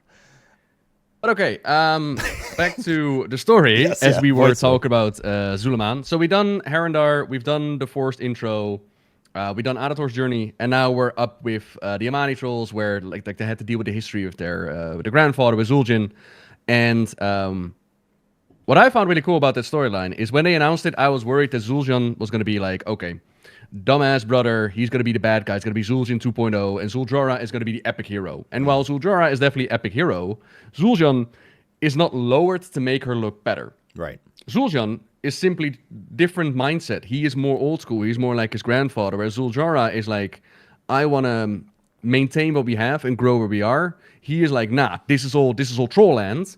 You can do what you want. I'm going to conquer the rest of the world because this is all troll land. This belongs to us. And so you got two characters with their own mindset, and neither one is particularly wrong or right, which I really like. As well as Zul'Jara is just a lot of fun. In a world where everybody is very deep in their feelings and emotions, Zul'Jara stands on the battlefield and she's like, my Shura, are you ready to fight? Because I feel the spirit pump and I'm ready to get some blood. And she kills the boss and she like spits out a snot of blood and she's like, that was fun, wasn't it? Who else do we kill? And like, that's what I want. I want some more fun in my adventures. Instead of the drama behind it, I just want fun. And for me, Zul'Jar is a lot of fun. And Zul'Jan is full on looking on the horizon, remembering the good days of old. Now, I'm saying that right now. There is most definitely the potential of Zul'Jan just becoming Zul'Jin 2.0, but if that happens, I'll moan about it by then. For now, there's still the potential of both existing as they are, and I think that they've done a really good job with them, my opinion. What you mentioned about the whole being able to tell how the story is going to go from page 1 is definitely a thing, and there's a lot to be said about storyboard writing, where basically they got a concept, but filling the road leading to that concept needs a lot more development. We'll get to that later on as we're going to be talking about the Sunwell. For now, we've done Zul'Aman, we've done all the zones. We join Umbric in breaking open that Voidstorm and taking the battle to Xal'atath. In the Voidstorm, I was hoping to learn a lot more about who is Xal'atath. What does Xal'atath want? What is she all about? Because, as crazy as it might sound, we still do not know. We don't know who she is, even though she got a really cool animation. We don't know who she is. We don't know why she wants to pump void into the planet and take that soul. There are options. I've had comments from people saying, like, obviously she wants to eat Azeroth, or obviously she wants to corrupt Azeroth, or obviously she wants to rewrite the universe, to which I would argue, obviously she just wants to break out Azeroth and make out with her. We all have about the same chance to be right at this point. I want Blizzard to tell a story and tell me like what is going on. And I've also been argued like just enjoy the ride and see where it takes you. But I'm not on a ride where I can just sit back and relax. I'm actively trying to stop her. And I want to know why I'm trying to stop her, because we're doing the same things we did during the Shadowlands, which is just wait until the next patch to find out. And in that case, we had a book from Christy Golden trying to wrap it up at the end. I really hope, that they had, changed their ways, but apparently not. But I do hope that we're going to get more story. Like, we are still in the World Soul Saga. This is the middle of the 3 chapters. I do hope that we're going to get some answers at some point. But for me, the Voidstorm should have been given us a more solid foundation, but it did not. We learn more about the Dominar. We learn more about Light Wielders losing themselves in the lights and the Void Wielders losing themselves in the voids. Breaking open the path to Xal'atath's strongholds. Illyria and Trevelyan had the little part with like, oh, you struck our son. They had like the battle going on. And it's that friction that Xal'atath plays upon, because Xal'atath has had several plans in the works. She started Midnight with that juiced up Dark Heart. She was ready to claim the Sunwell with her devouring host, but we pushed that back. And it was like a miracle from the Sunwell that pushed it back. So that plan, we stopped. In the Voidstorm, we find out that she's corrupting a Naru that they captured, but we stopped those plans as well. Cool. So she moves over to plan C, which is she's going to take Illyria's Naru. Illyria's had a Naru inside of her since Legion. So Xal'atath, at the end of the raid, she plays into Illyria's emotions, like ha ha ha ha ha. Your son, your husband struck your son. Come and get me. Blah blah blah. And so, up above, we do our very best to stop Xal'atath from doing what she needs to do. But unfortunately, we fail. And some way, somehow, she's able to recall what looks like the blade of the Black Empire. The same weapon that we had in Battle for Azeroth, which to my eyes blew up in Refion's hands. But for the longest time, people have speculated, like, no, it didn't blow up. N'Zoth's consciousness was downloaded in that and is still around and something's happening with it. Who is to say? All I can say is that from face value, it looks like she rips out that Naru out of Illyria. So she got the power that she needs. And with that power, she blasts again into the Sunwell. What happened to Wrathion exactly? Reminder. Where is he? What's he doing? Okay, so Battle for Azeroth, we had Refion as the prime expert into what is an old god and how to stop void corruption. Because you might remember how his father, Deathwing, he had fallen to like the old god's corruption and we took care of him in the Cataclysm. So Refion was like, nah, not for me. So he helped out Ebonhorn in the past. He did all this research. He even went to Karazhan to research it. And he was our cloak guy. He was going to give us the ability to stand up against N'Zoth's corruption. Was awesome. In that storyline, we had the Blade of the Black Empire, Xal'atath's former prison weapon, and he used it to rip open the path into the carapace of N'Zoth. And again, in that cutscene, to me, it looks like the weapon blows up, but again, who knows what happened to it. After that, he mainly came back in Dragonflight, where they kind of forgot that he was an expert on the Void, because he goes into his father's caverns, the Zarlek caverns, And he can feel like a depressing voice, and he can feel like whispers and whatnot, but he doesn't make the connection like, oh, void. But that, I guess he just forgot. But in essence, it came down to the Dragonflight storyline, where it was who is going to lead the Black Dragonflight now? Is it going to be Rephion? Is it going to be Sibelian? Or is it going to be Ebonhorn? And ultimately, Rephion and Sibelian lost the battle because they lost it, and Ebonhorn has been picked to become the new leader, to which Rephion is just kind of supporting him as a informant, I think, like military stratagem and all that. So that's where Rephion ended up. So the Naru's been pulled out, blasted into the Sunwell, and that's what they've done for the storytelling this time, is they've broken up the raids. So this was the Void Spire raid, and they've made a cut, I think it was like 2 weeks until the story continued. So now we find ourselves like, uh-oh, we're in trouble. We're in trouble. World-ending threats. Alarm, everybody. Xal'atath is coming for the soul of the world. No joke, we're gonna need every hand on deck. And so Lor'themar is clutching his head in the war chamber. He's like, what do we do? What do we do? We need help. We've thrown everything at them. And Arathor is like, we need to get armies. We need to get support. And Lor'themar is like, who, Arathor? Who could we possibly ask? To which everybody in the audience is like, for the Horde. And nobody says for the Horde. Nobody sends out a little call like, hey, listen, Frau. Listen, right? We got a council. We got like the Forsaken next door. Maybe we get some Horde forces in there. Nah. The story that they wanted to tell is that the Night Elves that the Elves come together. So Arathor, in the next week, he's like, I've got the perfect plan. We're going to go for the Elves. And again, they forget to explain why we go for the Elves. It's not impossible. All they had to do was make like a quest line where you go to Orgrimmar and it's like panic and there's reports coming in and Xal'atath's void is not just at the Sunwell, it's everywhere. And everybody's just busy. Except for the Elves. So we can get the Elves to help out. Like a little bit of a note as to why you don't get the Horde in there. But they didn't. So now you just have Arathor being super racist toward everybody else but the Elves. And he's like, we need Elves, man. We need experts on the Sunwell. To which I'm like, first of all, the Night Elves have rejected the Sunwell for a really long time. The Well of Eternity, those waters. And second of all, there are other experts on the world as well. You got your spellcasters, you got your Blue Dragonflight, Caligos used to fuck the Sunwell. There are other experts out there that you could ask and help out and like, hey, come help out with the Sunwell. Kill Jaden 3.0. Get him back. He was pretty knowledgeable on the Sunwell. He literally bathed in it. The keepers, the ones who made the original Well of Eternity. We brought Tyr back in Dragonflight. Go fucking call Tyr! Go call him right now. I'm sure he does nothing but sit there. And it's like, if you're gonna build a story and you're gonna make things happen in the story, you need to border those things in so that it makes sense instead of this is just what we want to tell. So literally what happened, as my experience, is they were in the writing room and it was like, wouldn't it be cool if ... And for those unaware, that's literally, okay, not literally, but that for the longest time is basically how the WoW story has been done. So for example, wouldn't it be cool if we could party with the orcs of old? And how are we going to do that? So you got your powwows, you got your writing room, and somebody suggests like we should pick up an old horn on the ground and we blow and they come back from time. And somebody else is like, nah, we should send Garrosh back in time and then we'll turn the dark portal red and then we have Wars of the Draenor. And everybody was like, yes, that one. Basically, that's how you make the story. And it's not a bad way of writing a story. Cool moments are cool. But you need to have a team around that where you fill in the blanks as to how do you get to that cool moment. You want the elves to unite. Pretty cool concept. How are you going to make that happen? What conflicts are there? Where are you going to go? What are you going to do? How is that road filled in? And that is where a big part of the drama comes in when it comes to the whole, storyline conclusion. The road leading there is not really there. So is this cue to play the cinematic? Did you want to lace that in now or no? We can do the uniting first. What happened was we joined Arathor and we go to the Night Elves with Chandris.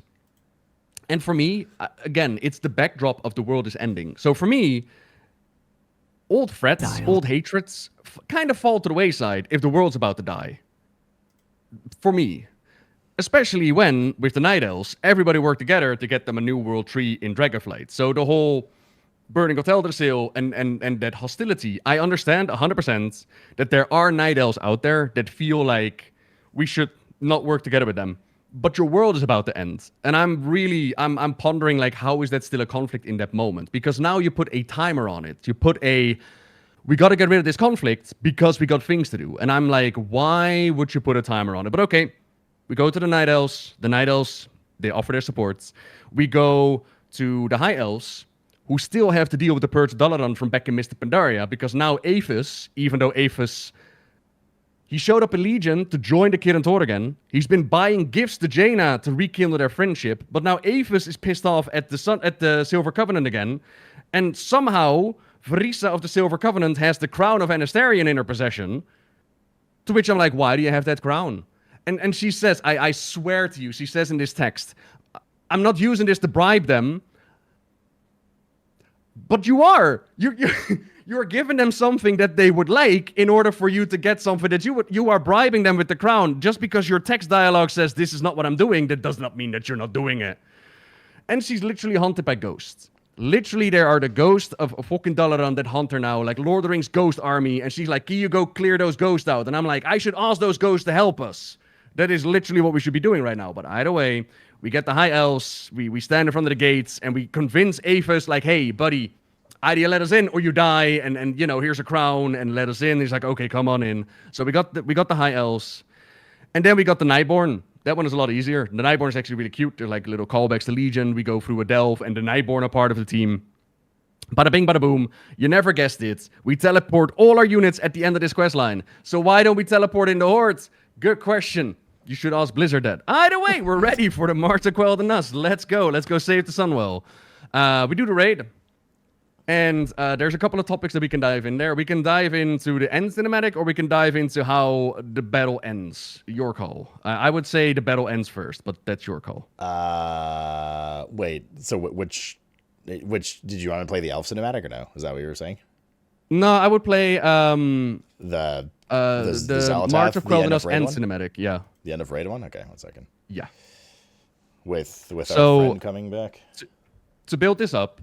We've done the raid, and on Mythic, there's been a fantastic race to world first. The difficulty in the gameplay we're not talking about, we're talking about the story. We have done everything in our power to stop Lura, the Dark Naru, and the Void at the Sunwell. We're on the ground, Arathor is holding his aunt, and this happens. You. Let me swap here. All right, here we go. Windrunners. You just don't know when to lay down and die.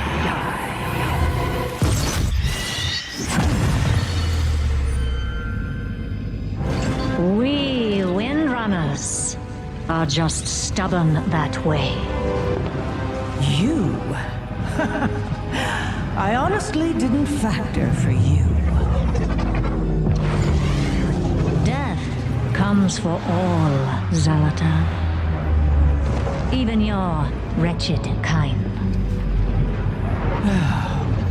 We'll finish this another time, perhaps.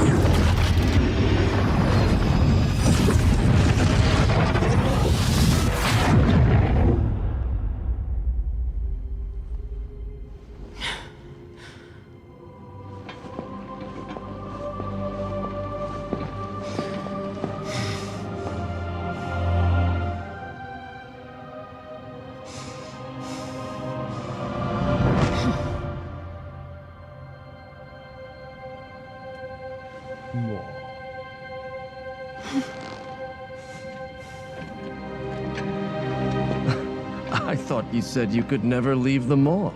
There are ways, nephew. But they do take their toll. Regardless, you told me that Silvermoon was in peril. That it needed its Ranger General one last time. Sylvanas, if the Maw cannot hold you, then maybe there's a way back for you. Back to us. My penance, my true work has only begun, little sister. The Shadowlands are not at all what they seem. I cannot rest until I've uncovered the truth. Still, I hope to see you both again. Before the end begins. By now, World of Warcraft, Last Titan. You never know what's gonna happen next. So, this is the ending of the cutscene, of the ending of the raid, and this is where I find myself really conflicted, as we talked about earlier about how deep are you into the lore and how do you enjoy it? Because Sylvanas randomly showing up with a portal. We'll talk about how that works in a moment. But if you ask me, like, what is the quality of the storytelling? We face the end boss. We are unable to finish the end boss until a previously dead character opens a portal, shoots an arrow, makes her run away, drops some cryptic lines in the next expansion, and dips out again. Peace! That's the quality of your storytelling right now. But then I look at reactions where people see their queen show up again. People don't give a shit. They just want to see their cool characters on screen. And in that regard, I compare it to my love for Kingdom Hearts. I don't know if you know Kingdom Hearts lore, but it's up its own ass. Everybody's darkness, everybody is Xehanort. It makes no sense. But if you put Mickey Mouse on screen, I will clap like a seal. Simple and clean, I will sing it from my heart. I will love it. So I get the part where it's like, that's my favorite character. That's what I want to see on screen. So I'm not against Sylvanas showing up per se. Wouldn't it be cool if Sylvanas shows up? It's not a bad concept on its own. Any concept can work, but you need to fill in those details. And the details that we have is, at the beginning of Midnight, end of War Within, whatever you want to call it, Arathor goes around and he's very much like, we need to unite the Windrunners to defend Silvermoon. For some reason, because apparently other forces don't exist. So he actually goes into the Maw and he asks Sylvanas, like, Sylvanas, come out. And I was mind blown with how good it was. Because we have a naive, starry-eyed Arathor thinking to his aunt, okay, you can imagine, like, wouldn't you know her crimes that he did? But whatever, it's Arathor. He's naive. It's his family. He wants his family reconnected. I can understand that part. He's only and he 40. asks her, like, come out. The Silvermoon needs you. To which Sylvanas tells him, I can't come out. I am paying for the crimes that I've done. Can you imagine what people would say if I come out of the Maw early? This is my punishment. And I was like, wow, that is so... I thought Sylvanas was going to come along. I was like, that is so hesitant. That is so nicely done.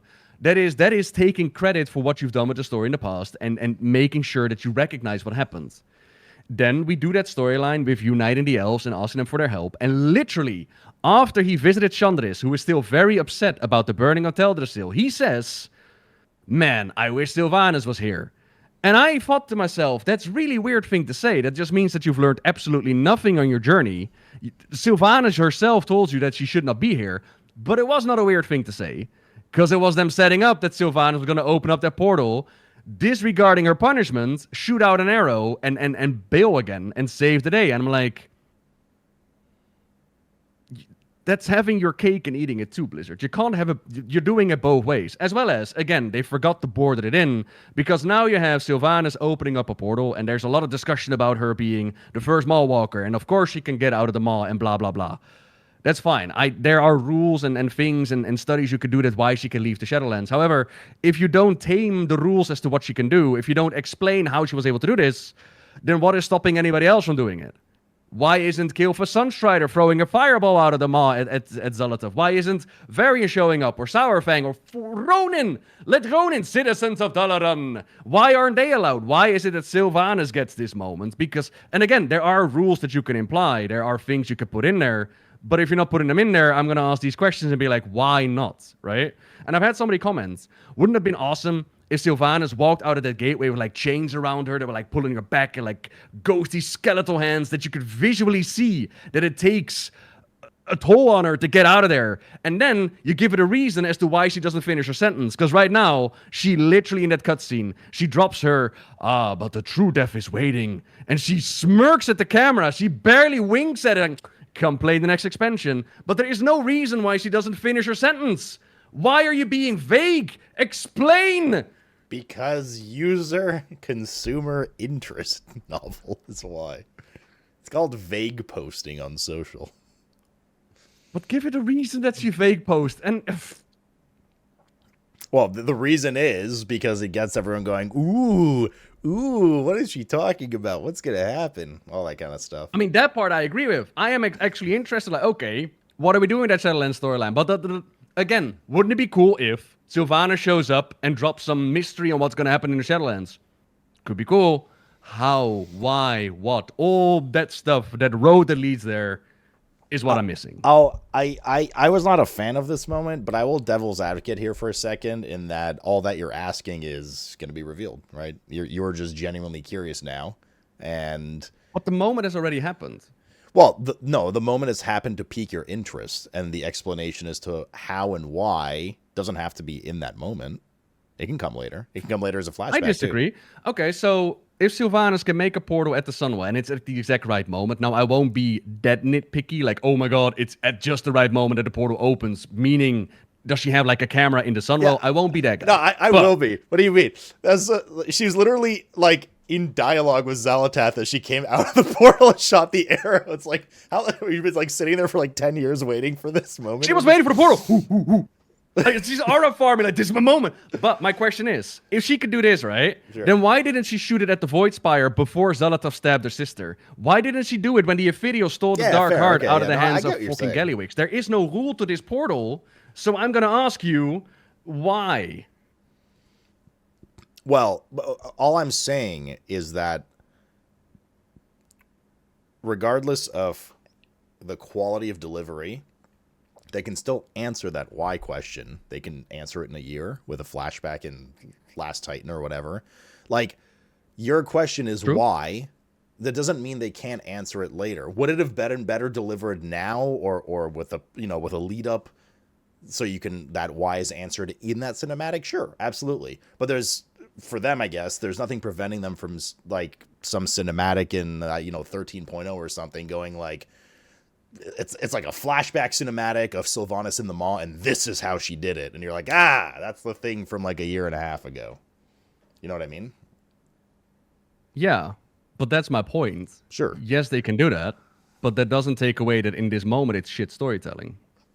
I in no way at any point disagreed with you. I was simply devil's advocating because you said you want to know why, and all I'm saying is they can still answer that. It's not good. Yeah, but they can still do it. retroactively add what the jailer was talking about when he went like, oh, you won't know what's coming next. Like, they can retroactively, they can do retroactively whatever the fuck they want. Yeah. Like, you know? I mean, of course it's, again, from a not like deep dive lore brain like you, and I'll put my dislike of Sylvanas away. And this is why I started and prefaced a lot of our conversation today with I don't hate Sylvanas as a character, and I think she's really cool, and like the history of how she developed and everything I think is awesome. I actually love her as a character. I hate the way they wrote her in Shadowlands, end of BFA/Shadowlands. I thought it was terrible. So seeing Sylvanas come back makes me roll my eyes because it doesn't give me hope that I'm like, wow, here comes a really cool narrative moment with Sylvanas entering the story. It gives me we need to like sell World of Warcraft copies and everyone loves Sylvanas. So let's fucking she's back now. And it works. It works. It 100%. works. I've seen people tweet like, oh, Sylvanas is back. I'm going to go play this game now. Yeah, it does work, right? So that's the thing. And they're like, and then for people like you are like, but how and why and whatever, they're like, yeah, we'll answer that later. And you're not going to like it, but people are going to buy it because Dami Mommy and all that shit. Oh no, I love that people like. I'm not hating that people are loving this moment. That's why the conflict is there. I love that people love Sylvanas. I'm just saying that there is a world that exists where we get both. Sure. That we get proper story and explanation that leads to these cool moments, and then we get cool moments. Because for me, and I sat down and I worked on a script with like how can they do with Sylvanas' redemption story, and the issue is like with Illidan, a lot of what Illidan did they wrote off as, but actually he was working on this. In the case of Sylvanas, we know why she was working on this. It's in the Sylvanas novel. And a couple of her choices that she made had nothing to do with the grand plan. So, for example, the burning of Teldrassil, it was emotional. Murdering Sourfang, it was emotional. Anduin, turning him and doing to him what Arthas did to her, it was a choice that she made. And for me, that was the turning point of Sylvanas' character, like the point of no return, was with Anduin, where he literally tells her, like, make your choice, Sylvanas Windrunner. We cut to black. And next time we see she is done to Anduin what Arthas did to her. It's like, okay, that character is now being brought out, and they haven't done anything with those moments. And I don't think you can do anything with those moments. Like you can't rewrite that history. You can't retcon it, as some people say. And the issue is, why not? They retconned people Turellian's story. Yeah, but like Sylvanas is too much woven into the overarching story, because if you're gonna retcon her, you're gonna retcon Enduin's trauma, you're gonna retcon that story. And the thing is, people love Sylvanas. And Sylvanas was one of my favorite characters until they did that whole thing. But I can understand that if you have like a tattoo of Sylvanas, or you're just like, I really, really love Sylvanas, that's my queen, that's my Banshee queen, I can understand that you don't want Blizzard to keep her in the maw. And I'm not saying that they should. I'm just saying that someone like Sylvanas deserves all the love, time, and attention in the world to bring her out of the maw in a satisfying way, besides having her just show up randomly. I want it to have quality. I want it to have meaning instead of, wow, that just kind of happened. Cool. Yeah. I agree. I don't know. It seemed like very much a, how do I word this? It seemed like very much a consumer setup moment. That cinematic, if that makes sense. Tease to the next expansion, use one of the most iconic characters in WoW that's beloved by a lot of people, right? But like my just gut reaction to that was like, man, I remember what they did with her in Shadowlands, and why is she here in this like Marvel Hollywood moment? And I'm so worried this was gonna be garbage again. And it kind of like already was, right? It's like, what the fuck is that? Because to your point, like, why, if she can just be like, hey, Jailer 2.0, I'm on break right now. I'm going to go to Quel'Danas for like 15 minutes. All right, I got to shoot an arrow into an orb that respawns on her shoulder anyway. You're like, yeah, okay, I'll see you back here in like 10, 15. Like, yeah, why couldn't she do that like any other time, right? And I agree, the way the cinematic was portrayed, she wasn't like fighting with all her strength to, you know, shoot an arrow out at the last second. She was like, hey, what's up, guys? Oh, sorry, I'm like, I'm right on time. Pew! Okay, I gotta go, though. Like, shift starting again in like 10 minutes. Yeah, and it's like, you can tell me that there's a toll, but what really cool is I can see that there's a toll, that I know what this price is. That because there, and I want to make this really, really clear, there are stories to be told. That's the frustrating part. In a similar way that I can explain, like, why don't we bring in the Horde? You can explain, like, Sylvanas has been researching the Shadowlands and the Maw, and therefore she has a better understanding as to how Maw powers work. And so she has the ability to teleport in and out, regardless of. That doesn't take away that I'm still very much of the mindset of, you know, penance, punishment. It doesn't mean much if, you know, you could just walk out willy-nilly and go like, oh yeah, I earned a little bit of parole. But even that can be written off in the sense of Umbric's motivation of embracing the void is because he felt that, yeah, doing a bad thing is a bad thing. Promises are promises. But what is the worth of a promise if people are suffering? That could have been used for Sylvanas as well. And she could have been like, you know, me and Umbric have been hanging out, or, you know, she could have said a similar line. But nothing. She just pops out, pops back in. And in my mind, we were doing this during stream as well. Tyrande left that owl to keep an eye on Sylvanas, right? What I would find really, really funny is that owl is now activating like an alarm, and Tyrande is like sleeping with Malfurion. They're having like the little nap, and she's like, alarm is going off! Malfurion, she escaped! It's been gone! For the Horde, for the Alliance, we just have a war again. It's war! It's over! That would be really funny, but it's never gonna happen. But like, we're back on the armistice, and it's like, it's not gonna happen. But speaking of the Shadowlands, I actually made something for my Monday video. I'll post it in the Discord. My brain realized that we're repeating storytelling. And I will say, it's not like good or bad. It's more like, we've done these moments before.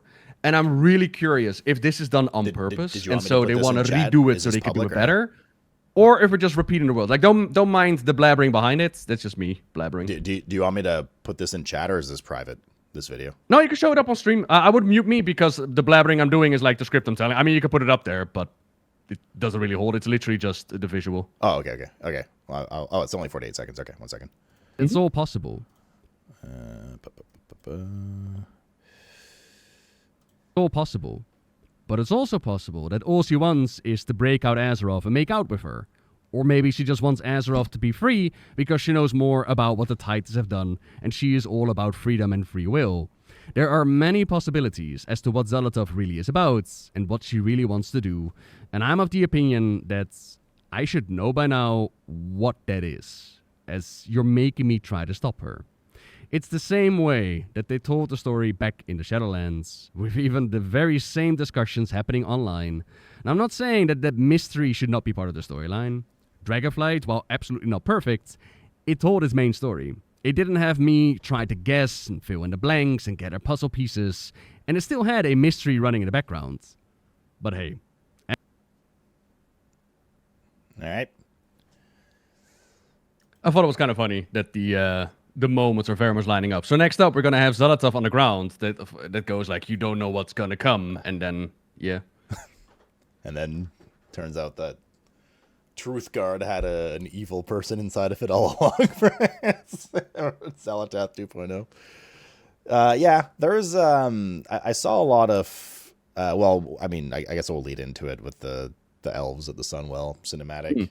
I saw one of the main complaints I saw, at least just peeping around socials, and a lot of people seemed very upset with that cinematic from a lore perspective. So that's going to be an interesting one. But it was one of the main complaints I saw was similar to the theme you just put in that video. Was this is the third time they've done this story of like unity, and which is like why I mentioned it as well, because like you can't help but feel it. It's just like we're all coming together against the evil bad guy for like, you know, Marvel style for the 19th time kind of thing. And it's kind of like to set up okay. that story as well. We spoke into about the whole friction thing that I was like talking about, you know. Yeah.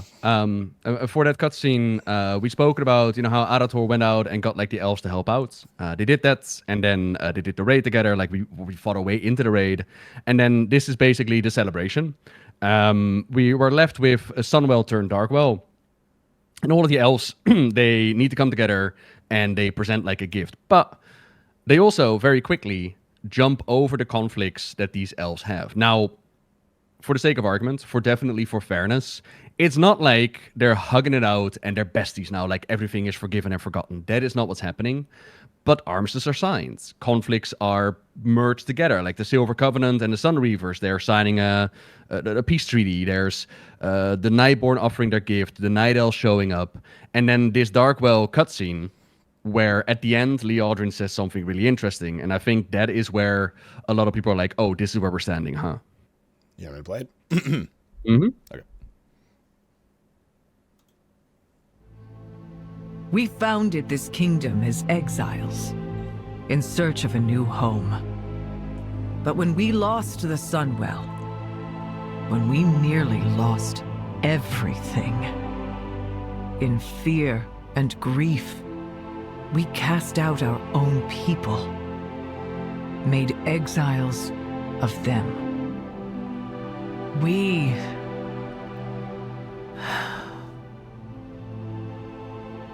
were foolish. Never again. And now, together, we consecrate this, not as the Sunwell, but as something new.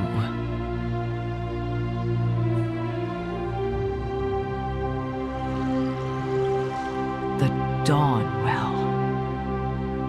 Let it represent the moment when night becomes day and the moon meets the sun.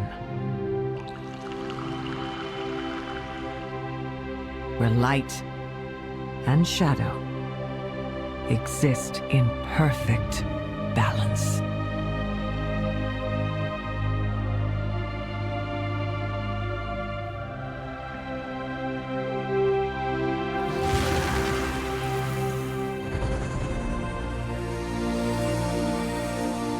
Let this mark a new dawn for our people.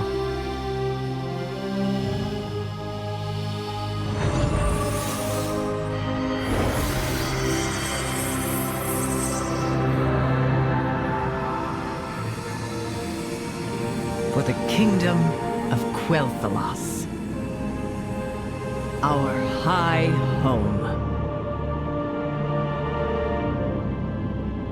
Our high home, Sloot. Yeah, it's ours. All of us. Ranking ever legendary Pokemon. Yeah. Family. Vin Diesel.jpg. For the 10th time in a row. Yeah, I mean, that's another freaking council created. Elves holding hand. We're working on this one together. And our high home. But also another erasure of the Blood Elf identity. Sunwell turned into Dawnwell. The Death Scar is gone. The Silver Moon revamp, where people were like, okay, the color scheme and the crystals, like, where is my edgy Blood Elf status? We've got as I mentioned, the conflicts between the elves that seem to be quickly glossed over for the sake of, okay, we're going to work together on this one. And everybody will have their own opinion. Oh, and one minor detail. Chandris made a big old stink about that they should they should deactivate the Sunwell. And I don't know 100% certain what they actually did here with the Dawnwell. Did they neutralize it? Is it still a found of power? I think it's still a found of power, just a lot less than the Sunwell. But I'm not 100% certain on that, and I kind of feel like I should be. But either way, Chandris made a big stink about we should get rid of the Sunwell because, all these wells of power, they cause a whole bunch of trouble. Except she then shows up with a gift like all the other ones. Like we got a crown, and we got the fruits, and we got the crystal. And she shows up with water from a moonwell. But water from a moonwell is water from the original Well of Eternity. So she shows up with powerful water. If you have a character that wants them to shut down the Sunwell, then why does that character show up with powerful bathwater? Is it because all these powers are going to neutralize each other? Is that the idea? But well, no, because it's glowy and it's powerful. Like, what? Maybe she's trying to sell it on Etsy. So yeah, I'm this ending. Not to mention that people are like, this is again like the elves are very passionate players, and everybody is very much invested. And like, okay, is there still a silver covenant? Are there still Sun Reavers out there? What is my role and purpose as a role player? What is my city of Silvermoon? Does this mean it's going to stay open after midnight? Do you remember at the beginning of midnight when they did the whole Silvermoon revamp and they were like, this is going to be your shared capital? And then at the roll it back, they were like, no, just 25% of the capital is going to be shared. It gives that feeling where they have like a plan in mind, but most likely going to roll it back. Well, you think they're going to roll back this elf unification? I think so, yeah. Yeah. Once the Xal'atath saga is completed, they're all just going to go back their separate ways and take their fruits and water out of the Sunwell. Or maybe a little bit earlier. Now, to be fair, there are like hints in there with like a Halderon that says like, oh, I have no illusion that this piece is going to last. One day I'm going to be shooting Chandris again. Which honestly is a bit weird to say next to the person, but okay, whatever. We're just gonna disregard that. He's not wrong. Like, it's Warcraft, right? If we know anything in the history of Warcraft, is that we start shooting each other again. Fair enough, but they do have to try. But I don't know. Like, are they? I don't know. Do I want to stand by like they're gonna roll it back? I don't know, because this does seem to be the plan. Again, it goes back to that dialogue from Illyria that didn't make it back into the game. Apparently, they want to bring all these groups together. I'm telling you, the upcoming the Zul'Aman story is probably just going to be the trolls. That all the troll tribes are going to come together. Zandalari, Amani, the Gurubashi. Everybody just comes together, becomes one troll tribe again. That's just the story that they're telling now. It's like, okay, cool. Yeah, that's what I'm saying. I feel like it's been, and even just more loosely from a casual perspective, whatever. And like when we have these chats, that's just kind of what it feels. I mean, there's a reason that everyone keeps memeing with like the family Vin Diesel stuff, right? It's because, and then to me, that's just, I don't know, man. I don't even know how to describe it, even from like a literary perspective. Just from like a consumer, fan, whatever. It's just flat, dull, shallow, whatever like you want to call it. There's not a lot of depth and interest to it. Everyone just keeps becoming friends for the greater good of defeating the bad guy. You know what I mean? Now, whether there's still a bit of tension with the elves, like you're mentioning, sure. I mean, that wasn't very obvious here outside of like just a couple of dialogue scraps, like you mentioned. So it's just, I think you made a very good point earlier that resonated with me, is that faction conflict. Not, first of all, it doesn't only have to mean Horde versus Alliance, right? It could be within like racial conflict as well. Oh, yeah. It doesn't have to mean war. It doesn't have to mean we're stabbing each other all the time. Even just character and like friction and conflict and stuff. And another moment with Valera like looking like she's gonna smack Sylvanas and then hugs her, right? Instead, just wait, not Valera. Valeria. Just like hugging her instead, right? And there's that like kind of like family bond, like tear to your eye moment and all that kind of stuff. I don't know. It's just.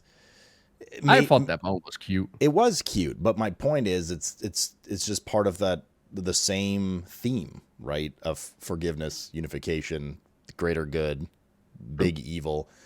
Now, there's something to be said that, hey, maybe once said evil is vanquished, Xal'atath in this case, and we save Azeroth again, whatever, then all bets are off again, and, we start with, like, Night Elves go back home, and everybody's mad at each other again, and who knows. But right now, it just seems like it's been a lot of that for a long time.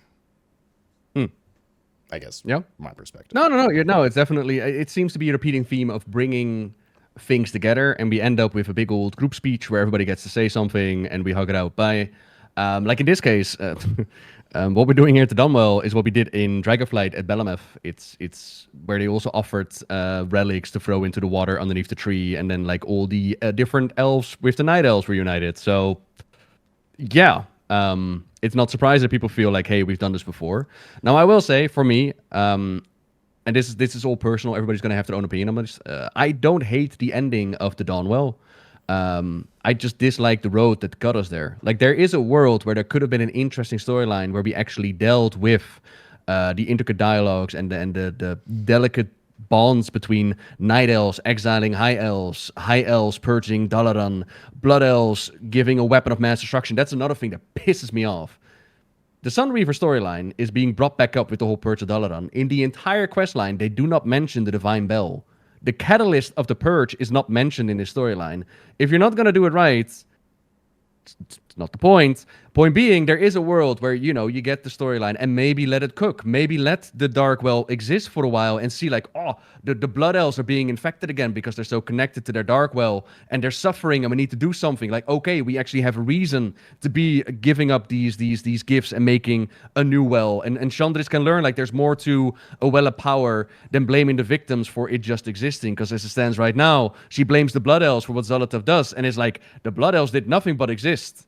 You're blaming them for having a source of power, and I get it. You want to make a parallel to like Illidan and Azshara and the War of the Ancients, but the difference is they were actively fucking around with the well, and the Blood Elves just existed, and Xal'atath was like, ooh, yummy, a well. There are more sources of power on the planet, for example, world trees that she could have picked. It's not their fault, so why are you going to sit there like you should totally get rid of your well?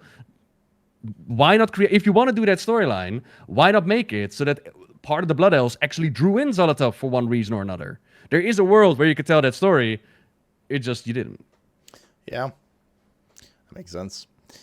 There's, I think a couple things you mentioned as well with, particularly, that perhaps it makes sense to overlook conflict because, hey, your world's about to end, right? And it doesn't matter what conflict we have, if the world ends, we're all screwed, right? So that always, like, this kind of thing to me, I mean, because this is like, we went from world ending to universe ending to world ending. Like, where are, like, as you mentioned, it's so weird that every major hero, major lore figure in Azeroth right now should be here right now, right? Because if this happens, they're all dead. So, like, where is through all, like that's the weird thing to me. So you don't get that, like, sense of urgency, right? That sense of urgency. It's like, bro, we're literally all about to die. Is Sylvanas Hollywooding out of a portal from the Maw, right? And like three lore figures standing in front of Xal'atath. That's the moment of prevention there. You know what I mean? And it's just kind of weird. Like, shouldn't a bunch of people have been rushing in? Shouldn't, you know what I mean? Like, it's just, you don't get that sense of urgency and like the world is truly ending here when it's just kind of like three family members. As being pointed out, like, that's been an issue with the story for a while. Like, there is an issue of death balling thing. As in, over time, you're going to be telling stories, and there's going to be a spaceship up in the sky that can laser beam anything, and it can solve your problems, right? In this case, they actually wrote dialogue to explain why the Vindikar doesn't do anything, like the storm interfered. All right, cool. You thought about it. There's the issue of, there's dragons out there. Why don't we call the dragons? And what's interesting is that Final Fantasy actually did this. They did the death balling thing, to which I sat through the storyline, and I was like, this is really not fun. I get that it's logic, but it's not fun. So for me, I can get rid of the disbelief of, okay, everything that I've ever done should be considered when I'm going into the next thread. I can kind of let that go. But not when you have an active quest giver to me yelling out, oh my god, who is going to help out next? Not when you have an Arathor who is like, we need armies, we need all the armies. Then you plant in my mind, we need all the armies, and you need to like put in bounds, confine why we're not going to get all the armies. And that part is missing. But yeah, there's definitely a disbelief that you need to have a little bit when it comes to, in order to enjoy that. Do you and also... Yeah, go ahead. No, I was going to say, do you think that where are the armies, where are my armies is something that is going to be explained later? Or is it just something they not thought of? Like, is it something to be like in a patch 2 from now in 13.0, you know, Thrall or whatever's like, I'm sorry I couldn't be there. Here's the dark history of, or like whoever, you know what I mean? Like, here's the dark history of what happened and why I wasn't there. And it like laces into the story. And it's because that there's a second element that combines with the story of them needing to do whatever adventure they were having in order to prevent the world destruction? Or is it just something that Blizzard's like, whatever? I mean, I hope so. Because at the very least, they still go back in and they retroactively fix their story. But the issue is, I cannot judge a story upon what you have not written. I can only judge a story upon what you give me. And the situation you give me right now is that you have not given me a reason why these characters are not here. In a similar vein that retroactively, they can give me the Sylvanas novel to explain the entirety of the Shadowlands. That's fantastic. But I already played through those moments. Oh, Dragonflight is a good example. In Dragonflight, there was a storyline in the Ornarn Plains with a night elf. I don't remember the name, but they had like a scar from the Burning Hotel Drasil, and they were part of like the big bad group. I didn't know a whole lot about them. And I was sitting there wondering, like, I wonder what this character is about. Why am I fighting them? Why are they fighting me? What is their motivation? And I already killed them in the leveling experience. Oh, okay. Later, they added a quest line where their sister showed up, and they were like, I'm looking for my sister. Have you seen her? We find her dead body, and we learn, I believe that this was a night elf, part of the Burning Hotel Drasil. They thought they had died, and they had pushed their family off the tree to save them, and they thought they were dead, and blah, blah, blah. And so they joined the bad guy team. Really cool that you're going to give this character background story after the fact. But they're dead. What am I supposed to do with this knowledge? Feel bad that I killed them? I didn't know. Like, what am I going to do with this information? Yes, you now gave more history to this character, but it's already over with. What you should have done is have that sister show up earlier and be like, have you seen my sister? Oh, she's leading that faction. Now I have an emotional investment like, I feel conflict fighting this person. I feel conflicted that and that's exactly what's happening with Xal'atath and exactly happening with these storylines where it's like after the fact you can give me all these details, but I need to know a little bit so that I can have a moral compass so I can judge what I'm doing. And I can have like a sense of I'm connected to the storyline rather than a guessing game like I wonder what's happening. Because in my mind, I can write the best stories and you can write the best stories. Everybody can write the best stories. But what happens ultimately, if you leave it up to the player base to interpret it, what happens when you add like a little pirate flag to your calendar and people start inventing this whole cool system and then it's just Plunderstorm. People will get disappointed because you can never live up to your player base expectation. I love Plunderstorm. But look, the response to Plunderstorm was crazy. There's I've played a lot of the different video games at this point, especially since my retirement. WoW. And there is it's done in many different ways with either some lead up to moments and whatever. And I'm not going to like dive into specific games, but there's a way of storytelling that a lot of games do. And it seems Blizzard has enjoyed adopting, especially with like the Sylvanas moment, for instance, where they give you the big boom moment and then tell the lead up to it post, if that makes sense. So the big moment happens and it leaves people like you going, well, why? How? Where? And then they address these questions and situations throughout upcoming facts, whether they be flashbacks, whether they be, whatever they may be. Those questions do get answered, but they reverse classic storytelling where you have a bunch of things build up to a moment and then the moment happens and you're there for all of it and you're knowledgeable, right? They reverse the storytelling where the moment happens, it leaves the person in confusion and interpretation, and then they explain it. And there's been a lot of games I've played where there's let's say a pretty big division in people enjoying the storytelling that way or not. Now that doesn't mean that there's literally zero, there's zero foundation as to why that moment happened in the first place, right? There needs to be some literary device there, period. I mean, obviously there is with Sylvanas of why she's in the maw, etc. So to your example, what I'm wondering about is if that story is told that way, right? And you are a character in that story, are you actively trying to stop them without knowing why you're stopping them? Sorry, can you repeat that? In the example that you give me, where they give you like the big boom, yes, and then you as a character need to perform some role in the story, be it to stop them, work against them, investigate, or whatever. You do that without knowing why you're investigating or trying to stop them. You have no motivations to do that, or... Well, the motivation is the curiosity to unearth the truth a lot of the time. Now, I think one main function here that it's really important to mention is that in a lot of these situations where in this case, let's say one of the big boom moments is Sylvanas, right? Clearly, we talked a lot about that. How the hell did that just happen? There's been barely any lead up to this moment. It's so weird. I want answers, right? In a lot of other games and stories, when they do this, you are actively playing one of the main characters. So you're not some like random side dude in an MMORPG. You know what I mean? You're a fundamental character in that universe. But a lot of it is usually driven by, I want to uncover the truth and find out what happened and why. Whereas what you're saying is, I wanted to know these things before this moment happened, so it added substance to it. Does that make sense? Well, my argument is more that I am not a passenger in a story of an investigation. Okay. I am performing a role in the story, and my role is to stop them. Mm-hmm. So, for example, the Night Elf that I know nothing about, I stop them. Or Xal'atath, I stop them. And my point is that at no point is my character investigating what they're doing. I'm just stopping them.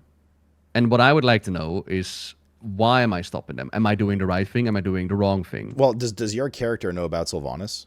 No, right? Your character has stopped Xal'atath. Actually, does your character know about Sylvanas? Is there any mention of her later? Yeah, we go to the mall with Arathor, where she says, like, I'm not going to come out right now. No. I mean, post her... Oh, no, there's no dialogue after that. So then there's no reason for you to know why Sylvanas is back yet from your character's perspective. That's more from just a fandom perspective of, well, why the hell is Sylvanas back? How's this working? Where's the next expansion going? Blah, blah, blah, right? Oh, well, I was more aiming at, like, Xal'atath's motivation is I'm actively trying to stop her. Fair, yeah. Or the Night Elf that we're talking about. For what it's worth, by the way, I was not at any point, even with the Sylvanas stuff, challenging you on your opinion. I was merely pointing out that... Challenge me, go for it, yeah? No, it wasn't challenging. I was merely just showing to you that this whole, like, here's a crazy moment, and you're like, oh my god, what happened? I want to know more. Like, the Sylvanas thing is not uncommon at all. Like, it happens all the time in games. And he said it could be well-received, badly received. It depends how it's done. It happens a lot. So, like, this Sylvanas moment, I don't think, for a lot of the reasons we both mentioned, it was done very well. But to me, the way I saw it with my experience, not like in terms of being like so experienced, but I just mean my opinion, the way I've seen other games and movies and media done, it feels to me like what Blizzard is clearly doing here is, here's a super iconic character, and it'll boost sales and popularity. Here's a super iconic character. Everyone goes, oh my god, loses their mind, and now everybody's chattering about it for the next 5 months until we get another story hit, right? And in the meantime, they're like desperately writing what happens because maybe they don't even know yet. But, you know, they're like, haha, we've cast the bait, right? We're baiting everyone now. Everyone's baited. Everyone's like, oh my god, what's going on? She's back. Nice. And then we will explain how she's back later. And not everybody likes that. Not everybody likes this baiting, you know? Like, in the case of Sylvanas, I'm on board going like, I want to know.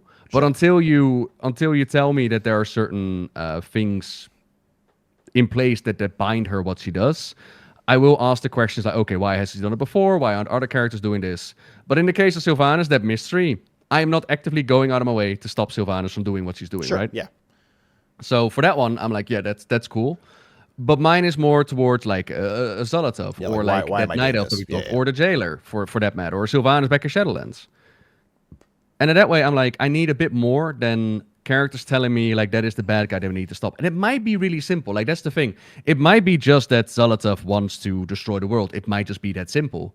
But maybe part of me is going like, that would be really disappointing if that's all what Xal'atath ends up being. Like the next thing that wants to destroy Azeroth. I have such high hopes that she has more character than that.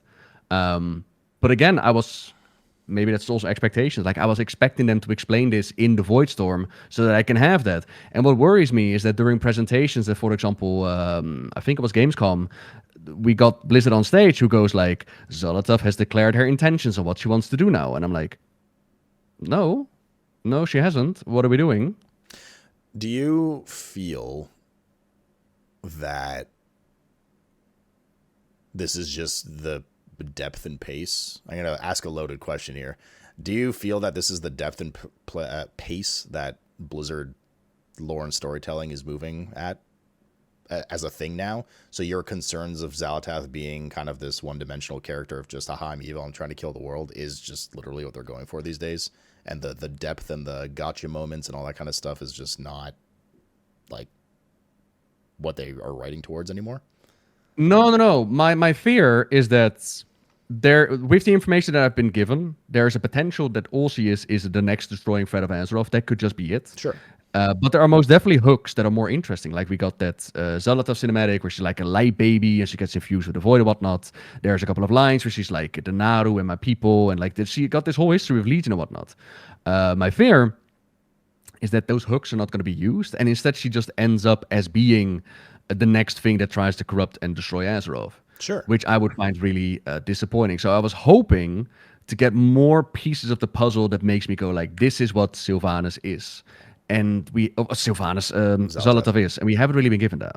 Well, yeah, so that's my question in like an overarching sense in terms of Blizzard's character development, dialogue, storytelling. Do you think that this is just what they do now? Like this is just the level of storytelling they do that they're happy with to keep it a little more simple, so to speak.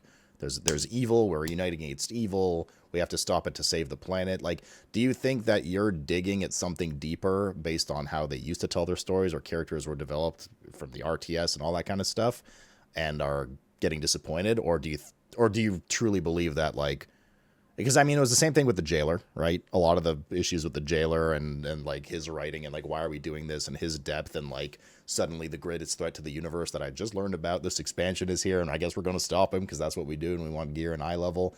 I mean, it's not the first time, right? Like, is this just their intent now? Maybe ? If that's the intent, then I do wonder why throw out so many teases. As in, there's more happening. So, for example, that Xal'atath cutscene where the baby has like a light symbol on them. If you just want to make her the next big bad, you don't have to go through the effort of giving her backstory with a light symbol and making people wonder, like, who is this bald baby and what was her planet like? You don't have to give her a backstory where she is able to gather the Dominar and work for her. If you just want to be the next big bad, then make her the next Demensius, you know? Another thing, when we confront the Demensius, he sees his betrayer, his harbinger, Xal'atath in front of him. This is back in the War Within. And they don't have dialogue with one another. They don't even acknowledge, like, hey, it's you, Xal'atath. It's the fuck?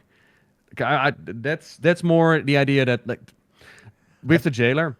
I think to answer, just before you go to the Jailer, I think, at least in my, not really, not even in my opinion, but devil's advocate for a second, you're like, why would you provide these little history moments of Xal'atath? And I think the answer is, in their opinion, is just add a bit of either humanization or depth to the character. And that's it. That's literally it. It's not to keep you guessing. It's just like, let's not make her completely villainous. Like, let's add a bit of humanity to her, for lack of a better term. You know, there's like a little bit of sad story behind her or mystery, and that's it. And now she's evil.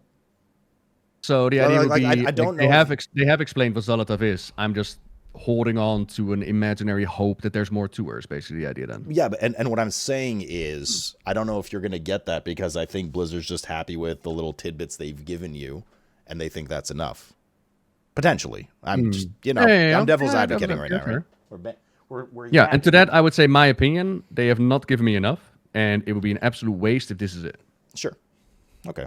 I mean, we still have an expansion and a half to go of it, right? So, unless do you think she's final villain now or next expansion? Hard to say. I'm putting my money on locking this one in.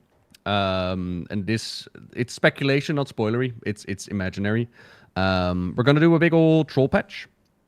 And we're going to go underwater patch. And then we're going to do go to the chamber where Azeroth is, the soul chamber. That's where Xal'atath and her Void army is waiting. That's where she downloaded them through the Sunwell. And that's also where we're going to find Illyria and Trellian again. And while we are able to bring Illyria and Trellian back to our side, and they will assist us in bringing Xal'atath low, unfortunately not in time for stopping her plans. And behind her, a somewhat corrupted Azeroth wakes up, just in time for the Titans to appear as well, and we'll have to battle with Azeroth and the Titans, and then on Azeroth's back, we're going to go into the Great Dark Beyond. What's the Great Dark Beyond? Warcraft Space. Space! Oh, we're going back. Space. So you mean... Yes. So you mean that they're going to have record sales for 13.0 because not only will Sylvanas be back, but then Illidan will be back too, and Sargeras. Yeah. Look, they put Sylvanas on the Legion launcher cinematic for that exact reason, because Sylvanas sells copies, even though Vol'jin was the war chief at the time. Right. Now imagine Sylvanas and Illidan side by side. Cinema. And to that's what I'm worried about with like the storytelling after the fact, like the mystery box storytelling that they're doing, like come along the next patch or whatnot. You could do that, and they tried it with the Shadowlands. I think, talking about myself, but also seeing the response from people don't have the patience for it. That goodwill has been spent. Well, okay, yeah. So it's interesting because what I mentioned about, like, you know, that form of storytelling where here's the big boom and now we're going to backtrack and explain it through flashbacks and you know, discovery and whatever. It works. When it works well, it's because the player moves at their own pace. If you want to binge a video game that lasts 20 hours and uncover that story, you can. It doesn't work as well in an MMO where you're time gated 5 months at a time between story. You know what I mean? And you're not in control of that story development for yourself. In my opinion. I mean, the pacing is definitely fair. Now that you do mention it, I will say, like, if it shows up that in the roadmap, the little in-between patches are actually going to be like, you know, we're going to build upon this big moment, and we're going to dive more with Sylvanas and Xal'atath and all that, I will definitely change my tune, in my opinion. Sure. But for now, I'm just like, why have we gotten this beforehand instead of after the fact? But hey, maybe you're right. I hope you're right. Yeah, maybe pretty disappointing if not. So you think the end of Xal'atath comes in Midnight, despite what plans she sets in motion, Gul'dan style, that go into the next expansion? You think her end comes at the end of this expansion? Yeah. And she will tell us, you're not ready for what is to come. And then the Titans show up, and Iridikron is going to take her spot as the next big lead-in. Yep. So who do you think is the main antagonist for next expansion? Who is the end of the saga? What is the end of the saga? The end of the saga is where we will learn that the Titans need to come together as a family. And so Azeroth is really upset with the Titans, considering the whole Sargeras stabbing her in the back thing. Not again. But we're able to convince her, like, you know, just let go of these hatreds, bring some gifts to one another, and come together as a family. Like, honestly, I'm taking a piss. I have no idea how they're going to do this World Soul Saga. It's really difficult. I can say there's been, like, a concept art of Azeroth actually waking up. And I think Azeroth waking up would be a really, really cool conclusion of the WoW storyline so far. And you could put a dot behind it, and you could work towards the future, whatever that might be. So that would mean that the final Titan would be the expansion where Azeroth actually wakes up.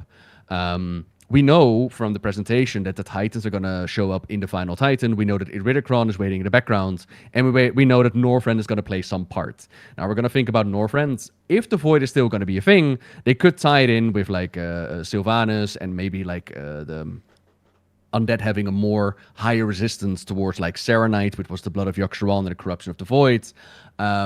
Because they had, like, the whole voice of the Lich King in them, the Throne of Power with maybe, like, an Azara. But again, like, I'm throwing out these concepts that they got on the back burner.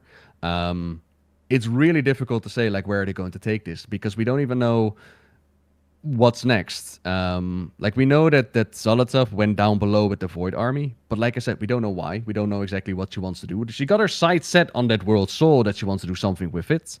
But what? And when she has done what she wants to do, can we stop her? Can she still do something with that soul? Hard to say. Yeah, I don't know. Sargeras, final boss next expansion. Maybe. Nah, Sargeras has no reason to be pissed off anymore, because apparently Azeroth is like the last Not Titan. for being held in jail with Illidan for all eternity. They become buddies, and they've been able to get, like, the fell corruption out of Sargeras. He will come back as, like, the big old cleansed champion of the Pantheon again. And he will tell Azeroth, my bad. I love you, baby. And then it turns into a rated R game. I like where this is going.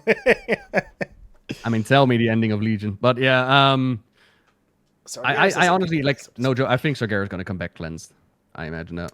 That would be disappointing, I guess. I don't know. I guess. Yeah, I mean, it would be just, well, okay, it would be cool if he comes back cleansed because there's a raid to cleanse him, if that makes sense.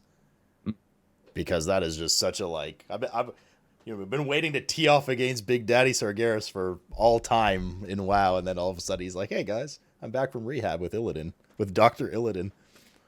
I mean, we kind of did the whole teeing off against Sargeras. We just didn't fight him directly. Well, but that's what I like mean, the Burning fighting Legion storyline has been nicely wrapped up. I mean, okay, to be fair, this is also coming from, I always loved facing, like, directly facing a major villain in WoW. I mean, it was just fun, like, right, conceptually. And it was just really cool to tee off against, you know, these titans of WoW lore, Lich King, Ashara, you know, N'Zoth. You won't talk about N'Zoth, but that's secret phase, man. So, like, it's cool. So, you know, Sargeras to me is another, like, just gargantuan historical WoW lore figure that is like, I just want to fucking stab him. Just go toe to toe. Yeah. But then I wonder how they would fill it in, because we left Illidan behind there, and it's of course anyone's guess. Like, what has Illidan been up there? What has he been up to? Does time even work the same over there? Maybe Illidan's just been in like a capsule, and it's like for him it's been like 5 minutes, and for us it's been like years. You're like, hey, what are you all been up to? What were the capsules that Gul'dan at the beginning of Legion? Those like capsules that held all the demon hunters. Yeah, he's like in one of those with Sargeras. Cool. You know what I'm talking about, right? We're gonna find out. I know what you mean. Yeah, the one where you have like slice you out, like the fell prisons that there were like, ooh, Illidan's souls in there. Yeah, I remember. Yeah, I don't know. A lot of ways. I wouldn't be very surprised if we see Illidan next expansion somehow, one way or another. No, and we know that the Tides are gonna make a return, and that's where we left Illidan. So right. I would be surprised if he doesn't. You know? Yeah. I suppose I'd be surprised if he doesn't. So then I guess last, I mean, outside of anything you want to say, where do you think we go next directly? Not next expansion, and when what's on the horizon for the next major patch? You think Trolls? Also what's on the horizon for the next major story point? And I have one more question after that. Then you can. Well, okay, so Trolls, but what do you mean major story point? Well, do you think they're going to tie the Trolls into everything with Xal'atath, or are they just going to be their own like side adventure of, you know, uniting the troll tribes and whatever? So there's a bit of build up in there. Back in Legion, we had like the scrolls that are connected to the artifacts, and for Xal'atath Blade of the Black Empire, there was this storyline about once upon a time when Xal'atath was still in the blade. She basically went from wielder to wielder, and she started whispering and manipulating, and she should totally do this, she should totally do that. And at some point, she ended up in the hands of a troll, and she told the troll like, "Hey, you know what would be really cool? It would give you a lot of power if you make blood sacrifices over on that pile where you've been told not to go by everybody else." And the troll did. And they woke up a Kafraxi general. If you remember Battle for Azeroth, like the big creature that broke the seal in Zandalar. Yes, yeah. One of those. One of those, like the other one. And he, by doing blood sacrifices, woke up Kifix. And quickly, the trolls and everybody who made sacrifices, they were wiped out. Kifix picked up Xal'atath and started to cause a whole bunch of havoc and a whole bunch of trouble. Long story short, trolls united, they killed it, and upon their body, the body of Kifix, they built Zul'Aman. Now they've changed that. They've now made it more specific that they build a Tal Dazar, or what? Chat, you probably know the new island. It's the island that Zul'Jan looks upon at the end of the questline, where he ponders to himself, like, man, we Amani trolls, we used to have all the kingdoms. We used to have all these islands. Look in front of us, those are the ruins of where we come from. And if you fly to the island now, you get put into sleep. And you're not allowed to go to the island right now. People have gone there, but you're not allowed to go there. But that is where the body of Kifix is supposed to be. Hexalore, people are saying? Atal Utek, that's the name. You're all wrong, chat. So that is already a connection there with Xal'atath. In speculation, what could be happening is that there's a snake Loa, possibly the Loa of like right now, everything that goes wrong they blame on the Vile Branch trolls. But what if the Vile Branch got corrupted because the Loa sacrificed themselves to keep Kifix locked away there? Now that's full of speculation, maybe. Or maybe the influence of Kifix is like out there. Something there's a Loa missing.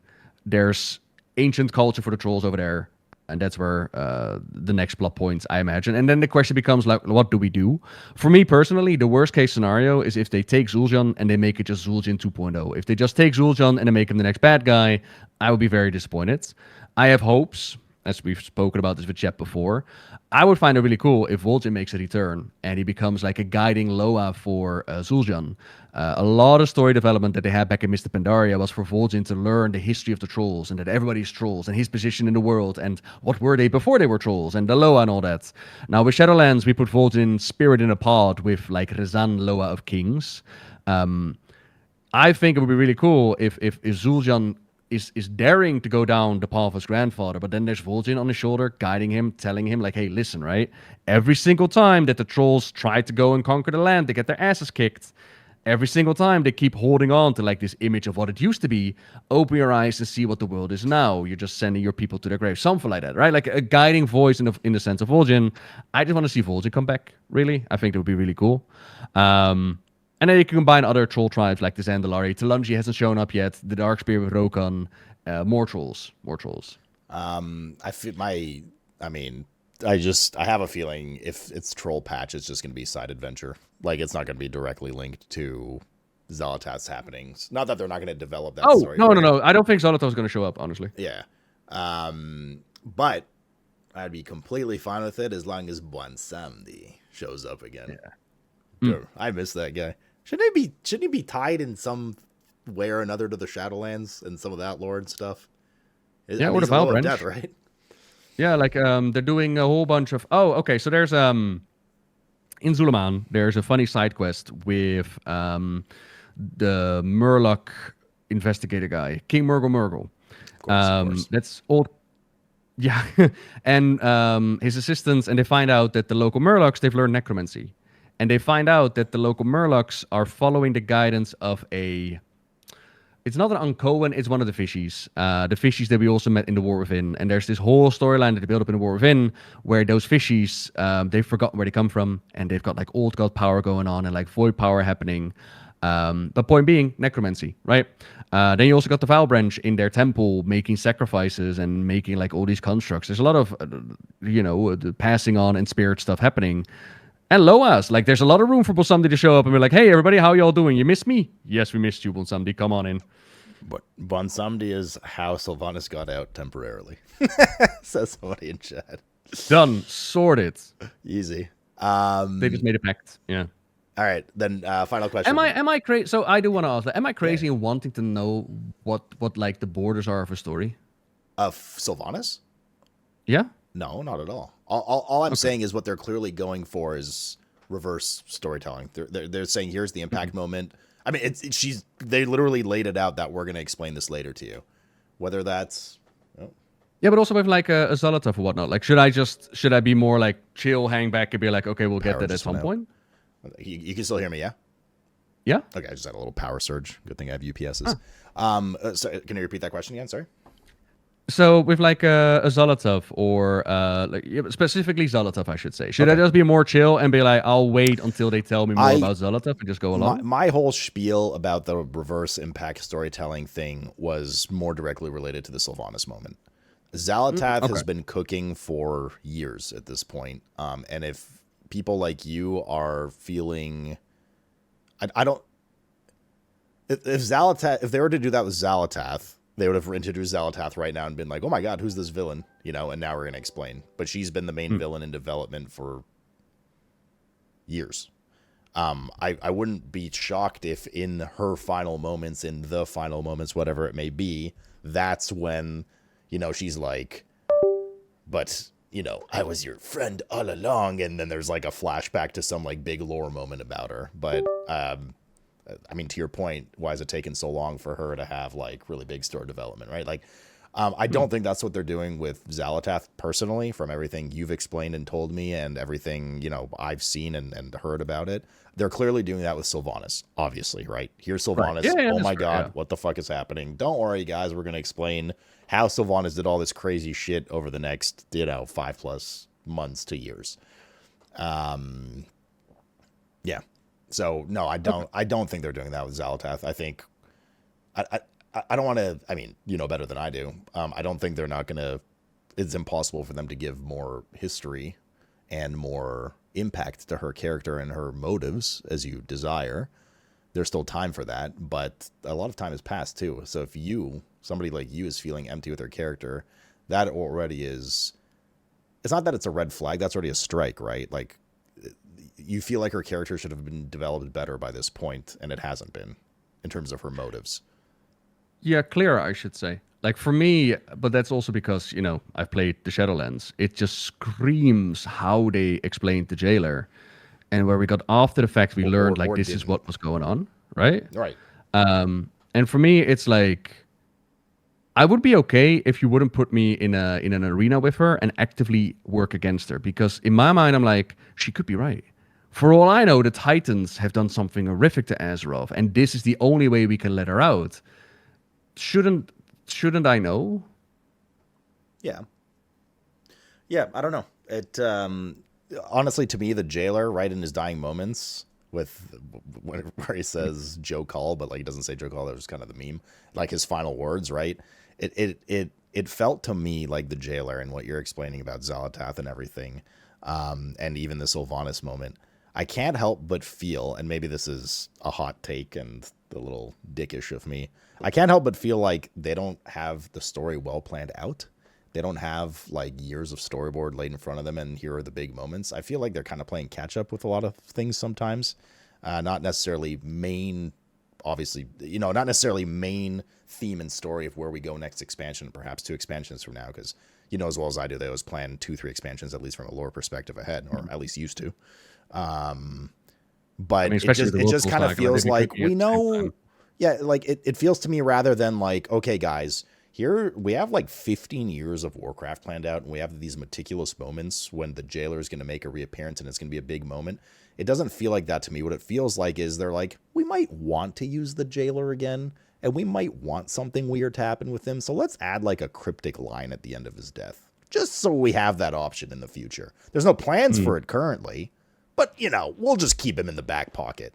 And that's what it feels like to me. They've done a lot in the past few expansions. They're just kind of like, yeah, like we might use this character. Yeah, we might bring Sylvanas back. Let's just like not really ever like terminus a lot of arcs and stories just so we can pull back at them, right? And that's why I'm like really worried about the Sylvanas arc, because her storytelling was so shit in Shadowlands that they're ripping her back in this really like questionable moment from the Maw that we discussed ad nauseum together already, that you're just kind of like, is this really going to be better than what you did in the past like 5 years or not? Right. So that's my concern with it. And I guess my final question to you, and obviously if you have anything else to add in general, or you wanted to ask anything, was we talked about Xal'atath ad nauseum and where we think the end of the expansion's going, where we think the end of the trilogy's going, etc. What do you think Sylvanas is talking about with the truth of the Shadowlands and what's actually happening in the Shadowlands? Where's that going? What's going on there?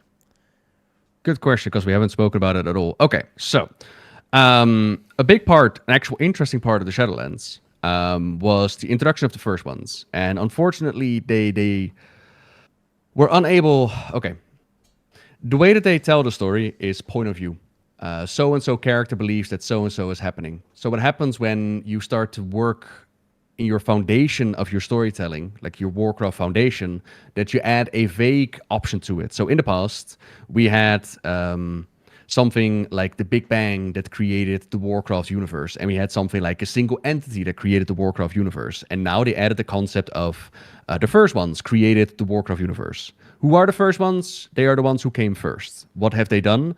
They might have brought order to the Warcraft universe, or they might have created the Warcraft universe. That's what I mean with wishy-washy who knows what's happening? We don't even know what's happening. It might be all that good stuff. With that in mind, we now go to the system of the Shadowlands. And even back then, the moments that we went into the Shadowlands, we looked at it and it was like, what an interesting system. You got yourself a sorting hat, and then from that sorting hat, you go to all these different domains, and there's like a machine behind it and what's happening. And we were speculating even back when you had like these creatures from outside of the domain that tried to bite the way in as they were looking for power. I think they were called like Devourers. And when you were traveling between the Shadowlands domains, you traveled through the in-between. And it kind of gave the idea like, there's an in-between between the Shadowlands. Is that maybe the real Shadowlands, the real domain? Did perhaps whoever created the Shadowlands, did they perhaps like impose themselves upon a universe, right? Concepts, ideas, maybes. We learn more about how it worked with the Eternal Ones, so like a Primus and the Winter Queen and the Nephrius and all that. We learned that there's this whole machine called Zereth Mortis where they make these new robots, these prototypes. And we read books that not only is there a Zereth Mortis for the domain of death, there's also a Zereth Ortis for the domain of order, and a Zereth Lifus, or whatever they called it, for the domain of life. So every cosmic domain has their own Zereth. Does that mean every cosmic domain has their own Pantheon with like a Nephrius and like a Winter Queen? Ideas, speculations, suggestions. However, none of that went anywhere because... Oh, and another thing, before I wrap it up. Sylvanas allied to the jailer for some reason. And I think her name was Kavestia. Whatever. Uther allied unknowingly with the jailer. And Helya allied with the jailer. And all these characters allied with the jailer. And throughout the expansion, they kept telling us, like, the jailer is this really... great manipulator and this really good talker, and he's able to convince all these characters to join his side. But they didn't explain in the game why he was able to convince them to join their side. Sylvanas, for example, her whole character arc was to take down Arthas the Lich King, right? I think everybody is well aware of that. So how are you possibly going to convince her to join the guy who is responsible for Arthas the Lich King, who walks and talks and looks like a Frostmourne? That is a tall order.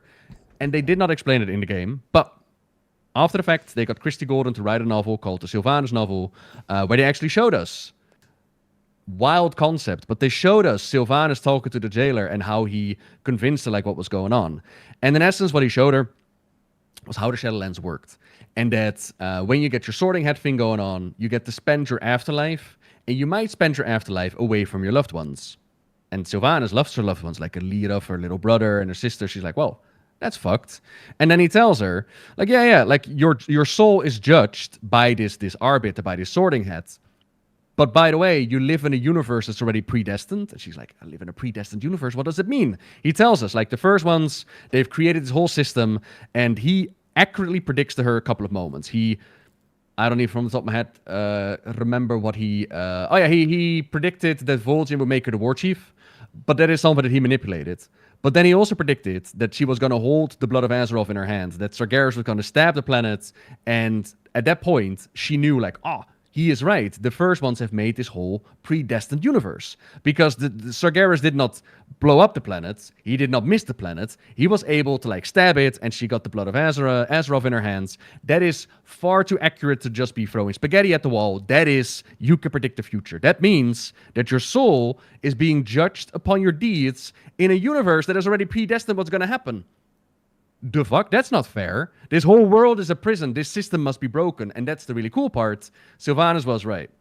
After the fact, we realized Sylvanas was right. The Shadowlands is bullshit. But we didn't do anything with that in-game. We placed a new arbiter on the throne. So a new sorting hat who now thinks that every soul deserves redemption. Nobody should go instantly to the maw. We have the option for the Kyrian, the ones that ferry the souls, to keep their memories. And we got the revelation of the Dreadlord with Sire Denephrius, and Sire Denephrius is now gone. But beyond that, we just brought the Shadowlands back to how it used to be. We closed the door, GG, game over, move over, we're going to do Dragonflight now. And that they're going back to, and they're going to go back into those concepts, and they're going to ask themselves, like, hey, hang on a minute. Sylvanas was right. This whole orderly system of your souls being judged, and this orderly system, it's bullshit. What is happening here? And the dialogue that they've given is in essence, Sylvanas looks around her and Arathor looks around and she's like, you can see it, right? This whole system, it's too familiar. It's not alien enough. This, what we're seeing right here, is not the real Shadowlands. This is too orderly. And if you're talking about order, it could be about the first ones, but I think they're going to write it off to the Titans. Either way, I still need to do like investigation to see if we can just write off everything they gave to the first ones to the Titans again, but that's a whole different video. Point being, some have said that with this information, they're going to retcon the Shadowlands, but that's not what's happening. They're not going to go retroactively rewrite what they've done, but what it does create is an opportunity to blow up what we learned about the Shadowlands, this whole sorting system, this whole machine and all this death thing, and instead give a true death again. The real Shadowlands. It gives more breathing room for the future because Warcraft death was already a suggestion. If you died at Warcraft, merely a setback, you can come back. But now knowing how the Shadowlands works, for me personally, whenever a character dies, I'm like, see you in the Shadowlands. It's not that hard to go to the Shadowlands. There's like a portal waiting for me. I recently took Arathor to the literal hell of Warcraft for a little family trip. It's not that hard to go into the afterlife anymore. And by blowing that system up and actually giving us a real afterlife again, they can make death in Warcraft mean something again, which I think is a great thing. I personally think that the concept of Shadowlands, learning in intricate detail how the afterlife works, I think was a mistake. And that's what we're doing with this. So you think after Last Titan, we're back in the real Shadowlands? I think earlier, to be honest. Maybe you think it laces in with the current story, or it's like the next Saga kind of thing? Yeah. So a big thing that they're building up with the Titans is Titans bad. And in that form, we already knew that the Titans, it's not a massive new concept. Like, we already knew that the Titans didn't particularly care about us. Think back to Wrath of the Lich King, where we had, like, Elgalon the Observer checking the planet, and he was like, well, that sure is corrupted. We're going to blow it up now. And the Titans left behind devices to purge the planet. So the Titans don't really care about us. We then learn more about what they've done. And this is actually really cool point of view storytelling, in my opinion. So we learned in The War Within that the Titans, they wanted Azeroth as like the prime world soul. But there were like old god influences. And so from the Titans' point of view, in order to keep Azeroth safe and clean and whatnot, they put her in a prison. They put her in like a containment field. But we also learned that Azeroth actively worked on manipulating and corrupting the Irvin to break that shield open. To which the Titans were like, yeah, but hang on a minute. You sit there and you behave, little spirit, and you, Irvin, your robots, stop doing what Azeroth wants, you do what we want. We created you. And so the Titans, they came up with this whole system of the Irvin uploading their memories and cleansing themselves of Azeroth's influence, which the Irvin knew nothing about. Over time, that system would break down. That's where we come in. And they learn from the archives, like, this is the real history. We've been erasing ourselves in order to keep this system going, to keep Azeroth contained, even though Azeroth does not want to be contained. Damn the Titans, right? F the Titans. The Irvin step away from the Titans. They smash this console, and from the water, there's like this robot shows up, just ready to purge the Irvin. That's not very nice. Now, in Herendar, we learned about, the Titans took away Azeroth from the cradle, and now suffering and nightmares are left behind. So the Herendar are not happy with the Titans either. They're like, F the Titans. They took away our goddess. What are we talking about?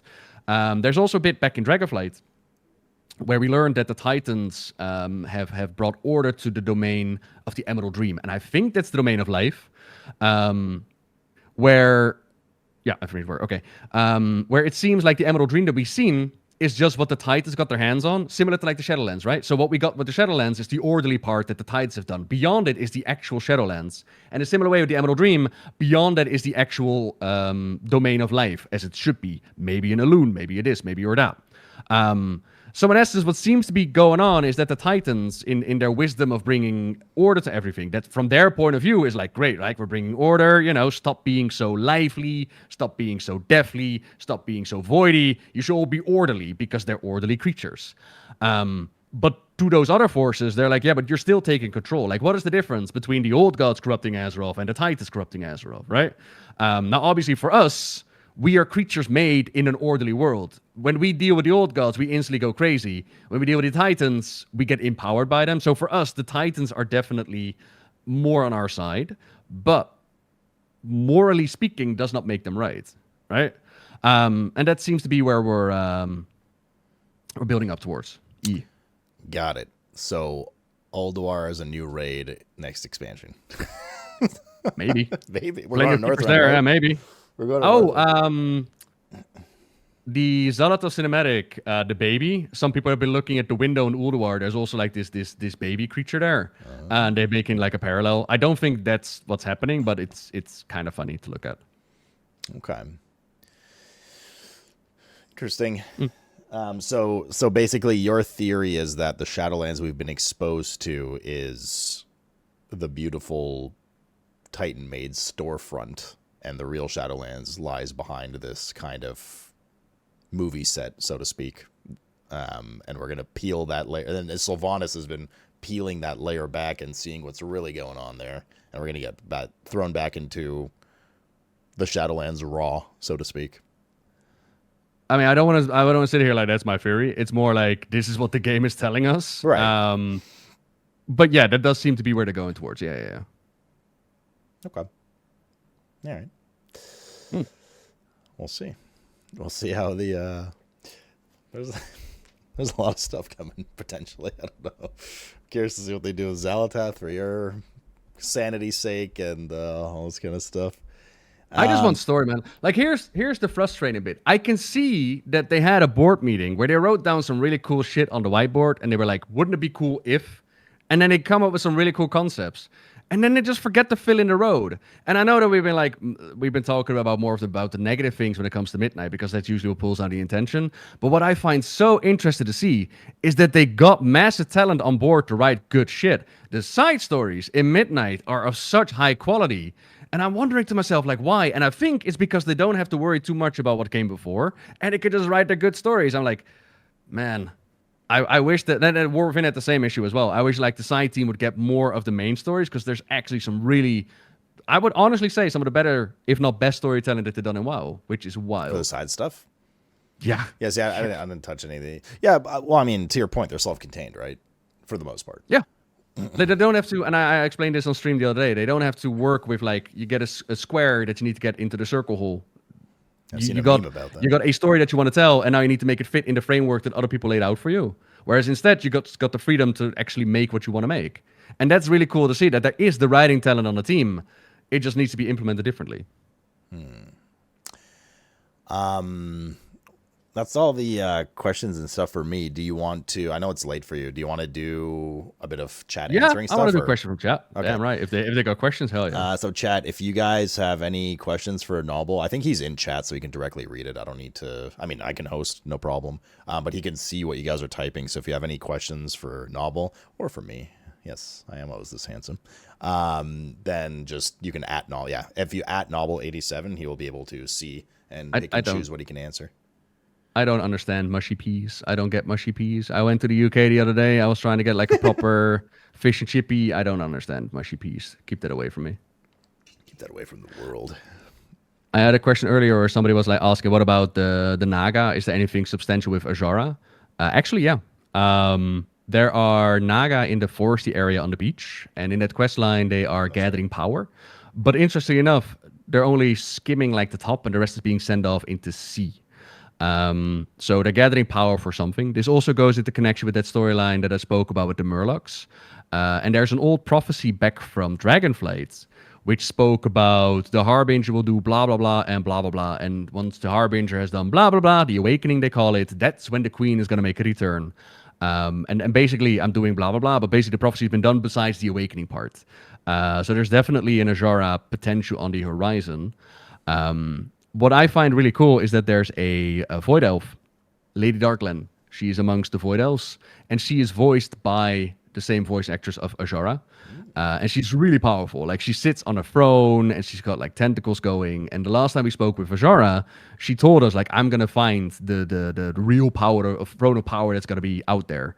I would find it really cool if Lady Darklen is just Azhara in disguise helping us out fight against Xal'atath, and just reveals herself later, like, oh yeah, F the Void. I am here to help out. I think it would be kind of cool. But it's anybody's guess. Like, where would an Azhara stand? She did not exactly have the best of time under N'Zoth. She is very much about power. She is out of her mind when it comes to, you know, where does she stand? But she's Queen Azhara, right? God, I would love Azhara back into the story. Me too. I was so disappointed with what they did with her so far, and how quickly.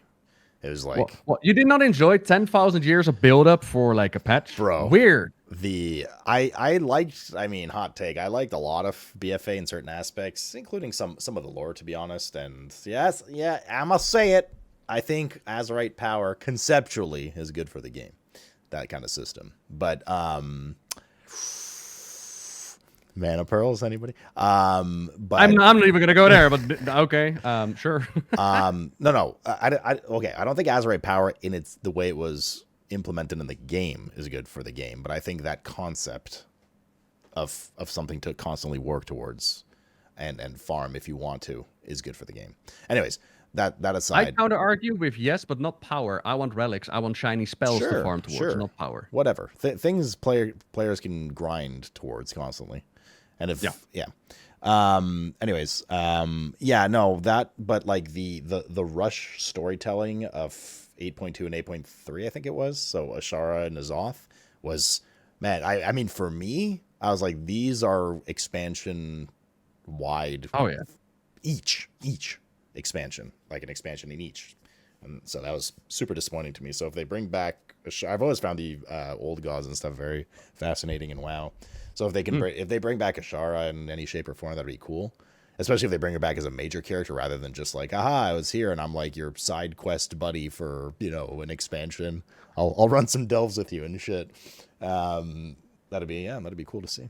But yeah, sorry, there's some more questions. I think Ruski was next. How much do you trust the team to competently? Oh yeah. How much do you trust the team to competently handle storytelling about something as complicated as Afterlife, especially given how Shadowlands went? Like for me, there is definitely, like, I've been burned before. That's why I don't have patience for mystery storytelling when it comes to like the main antagonist, because I've been through Shadowlands, and what's really cool is that you get like the same discussions happening online where people are like, nah, the story, it makes total sense. You're just not paying enough attention. I'm like, I've seen these arguments before. I've been in the trenches, and for me, as I mentioned at the start, like I'm very passionate about the lore, more passionate than anybody should be. But for me, I'm definitely taken a bit of a step back when it comes to, like I said, for me, it's enjoyable in the sense of like Kingdom Hearts, and I really love these characters, and I really like to keep up with how it's going. But I've been hurt before, Now, when it comes to the competence of the writing team, I judge it as it comes. I do not go into a patch expecting it to be bad or expecting it to be good. I will see what story they give me, and I will judge it based upon that story. There is talent in the writing room, and there are a million different factors when it comes to, okay, how do we get a story together? It's not even can the people that are in power write a story. It's also what story does management want to tell, and how is the communication between different departments, and who is doing what, and what is the pressure. Like we memed a lot about Beta Quest when it comes to like the Dark Horde making a Return of Blackrock Mountain. Where ChatGPT knew better the history of Etric than what was presented in the game. But at the same time, I try to put myself in the shoes of a developer that needs to make quests. What if the pressure is so high that you need to make 50 quests per day? Are you really going to research deeply every single one of them in the lore? Like, in my mind, you definitely need to have that quality. But I can understand that sometimes that quality slips, or in beta times you got to test it. But yeah, long story short, do I have trust that the team can competently handle storytelling? Yeah.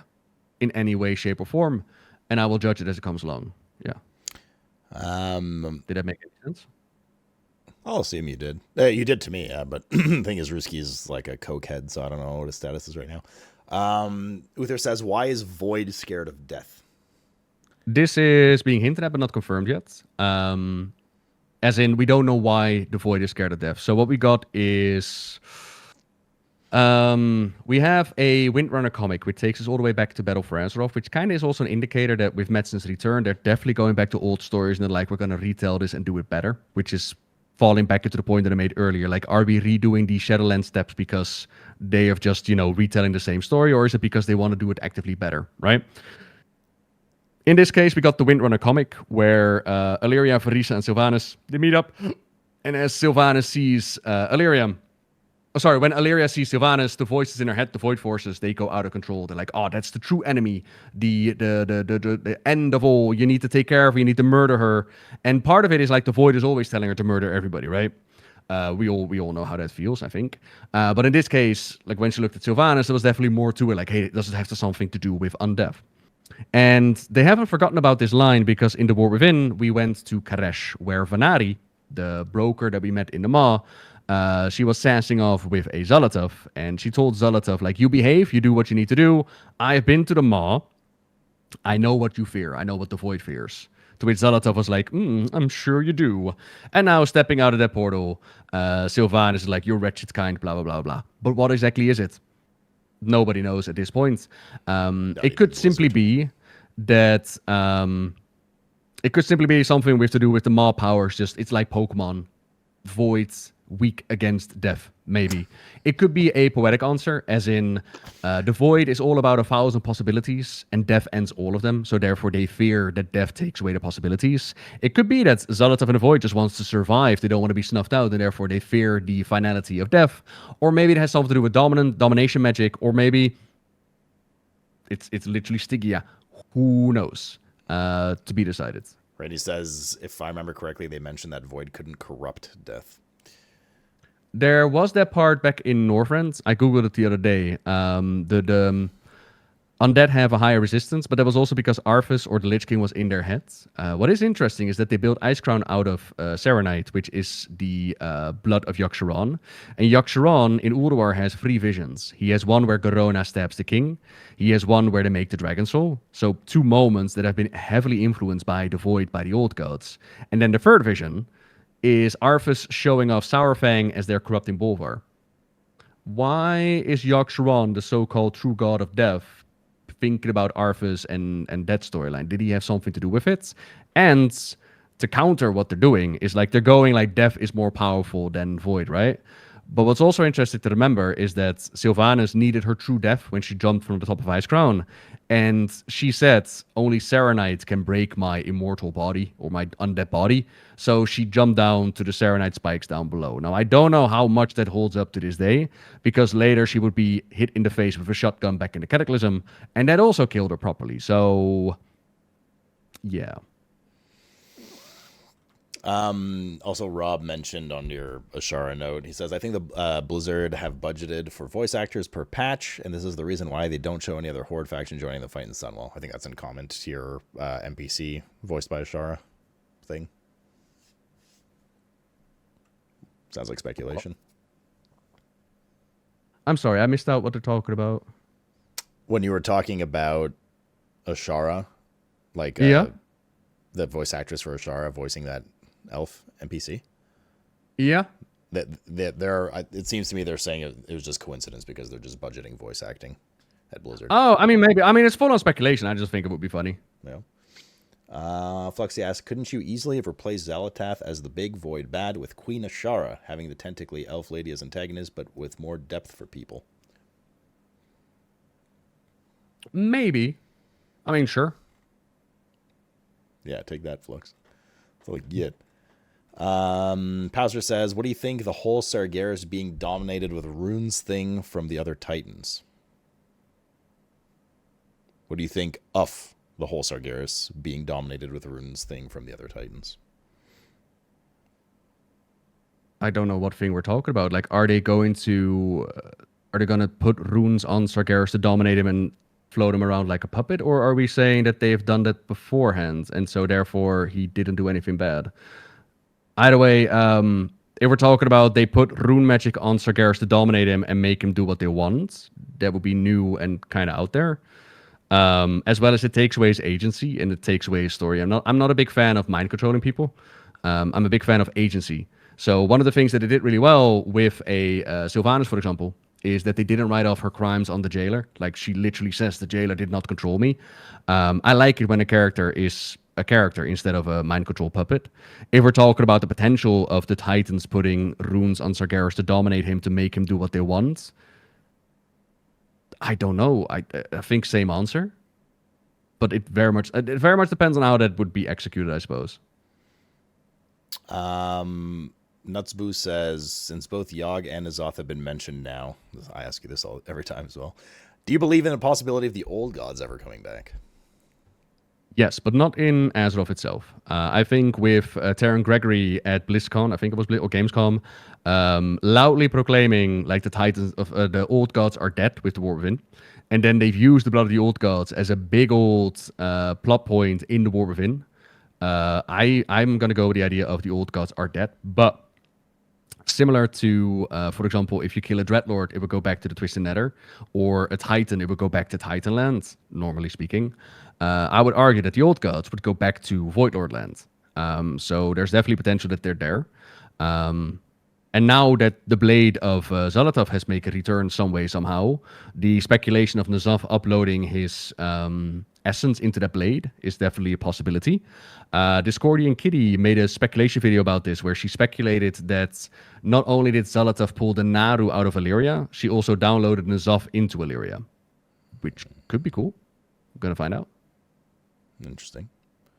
That is interesting. The follow-up to that Sargeras question, by the way, was just speculation from old pictures of him having runes on his armors, but it mostly speculation. Oh, okay, gotcha. Yeah, that answer sense. Gotcha. All right. Any other questions, lore questions for Nobbel chat? For great lore nerd Nobbel? I saw something about the snake. I would love it if they take the snake from Jesse Cox and make it relevant. So, for those unaware, once upon a time, Jesse Cox at BlizzCon brought with him a blown-up poster where he showed a snake tail that was in Gundrak. And he showed this to Metzen on stage. And there's potential in upcoming storytelling that there's going to be like Snake and Loa and all the good stuff. I would find it hilarious if they actually incorporate that snake tail in Gundrak in the storyline now.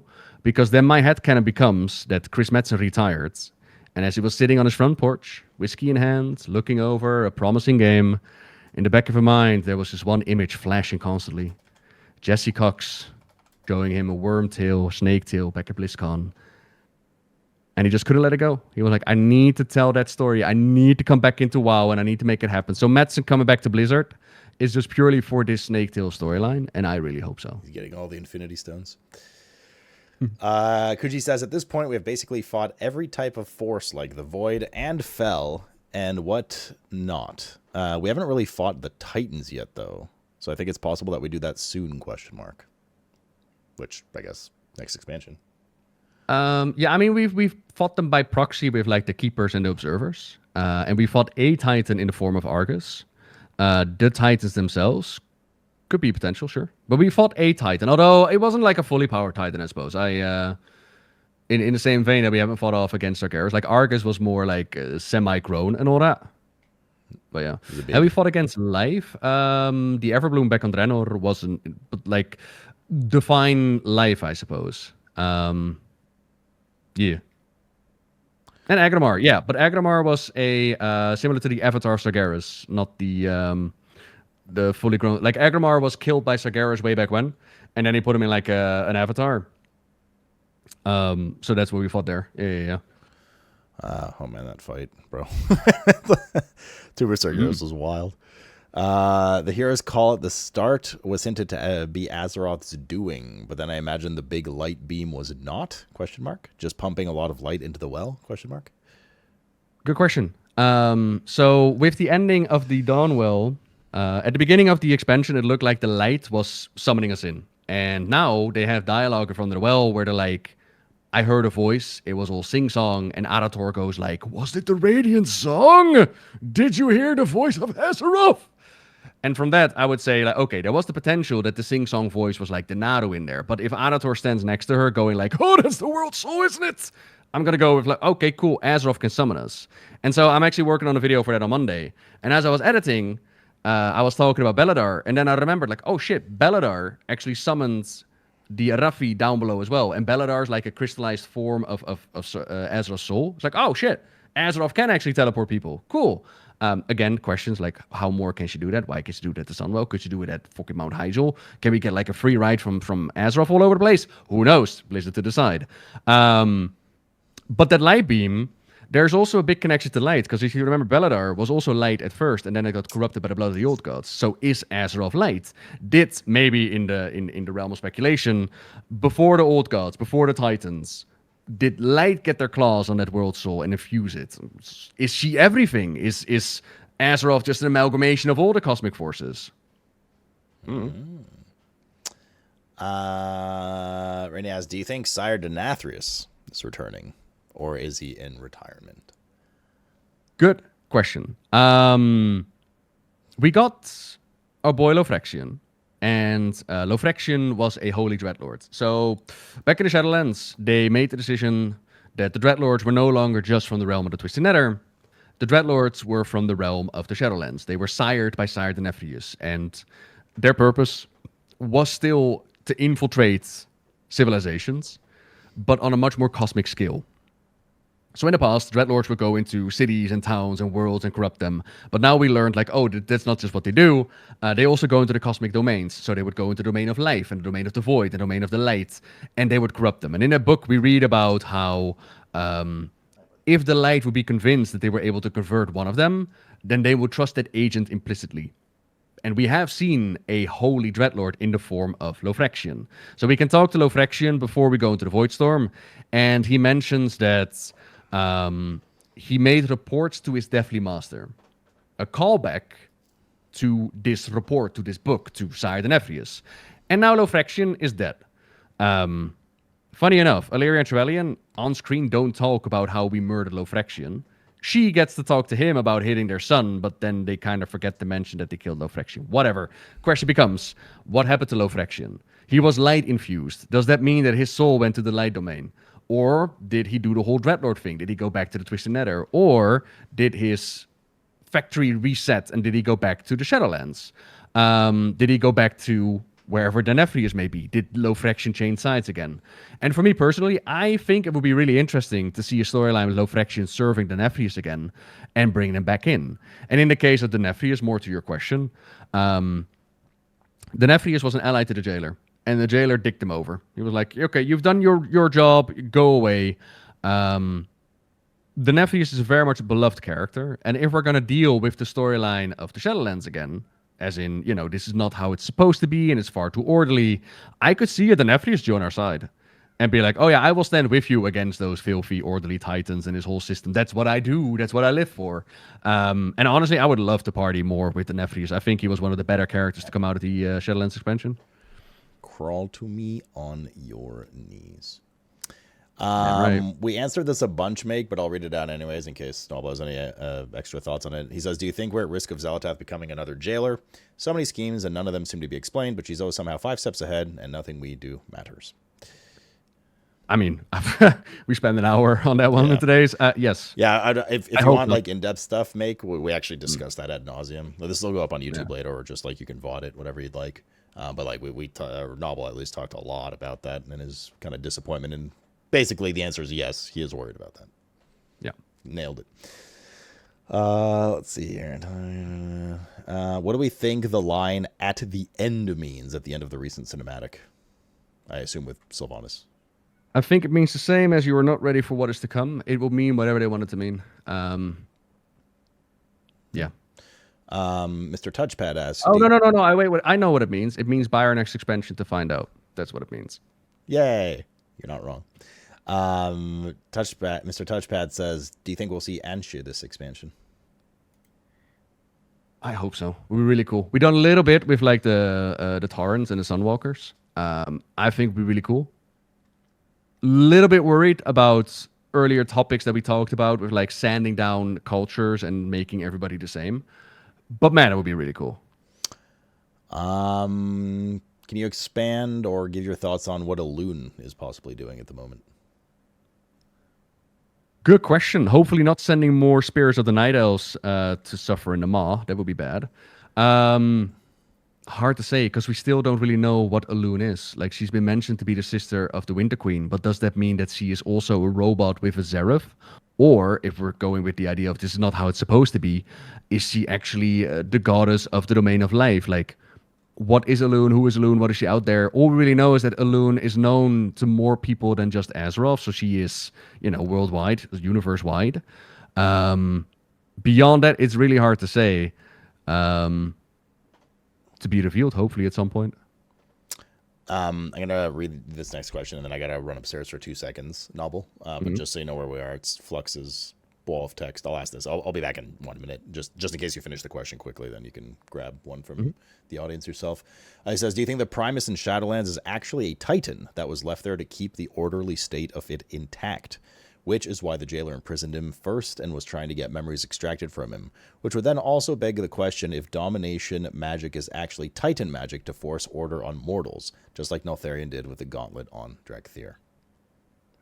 And Feel free to pop off. This is gonna... So my one thing that pops into mind is if we're talking about the Primus, we've seen a Primus in the machine. Like, we've seen the prototypes of the Eternal Ones being built in Zereth Mortis. So if the Primus is originally a Titan, then how come we can see the Primus being made in that factory? Similar to, like, the other Eternal Ones, right? So that would imply that all the other Eternal Ones are also Titans? Question mark.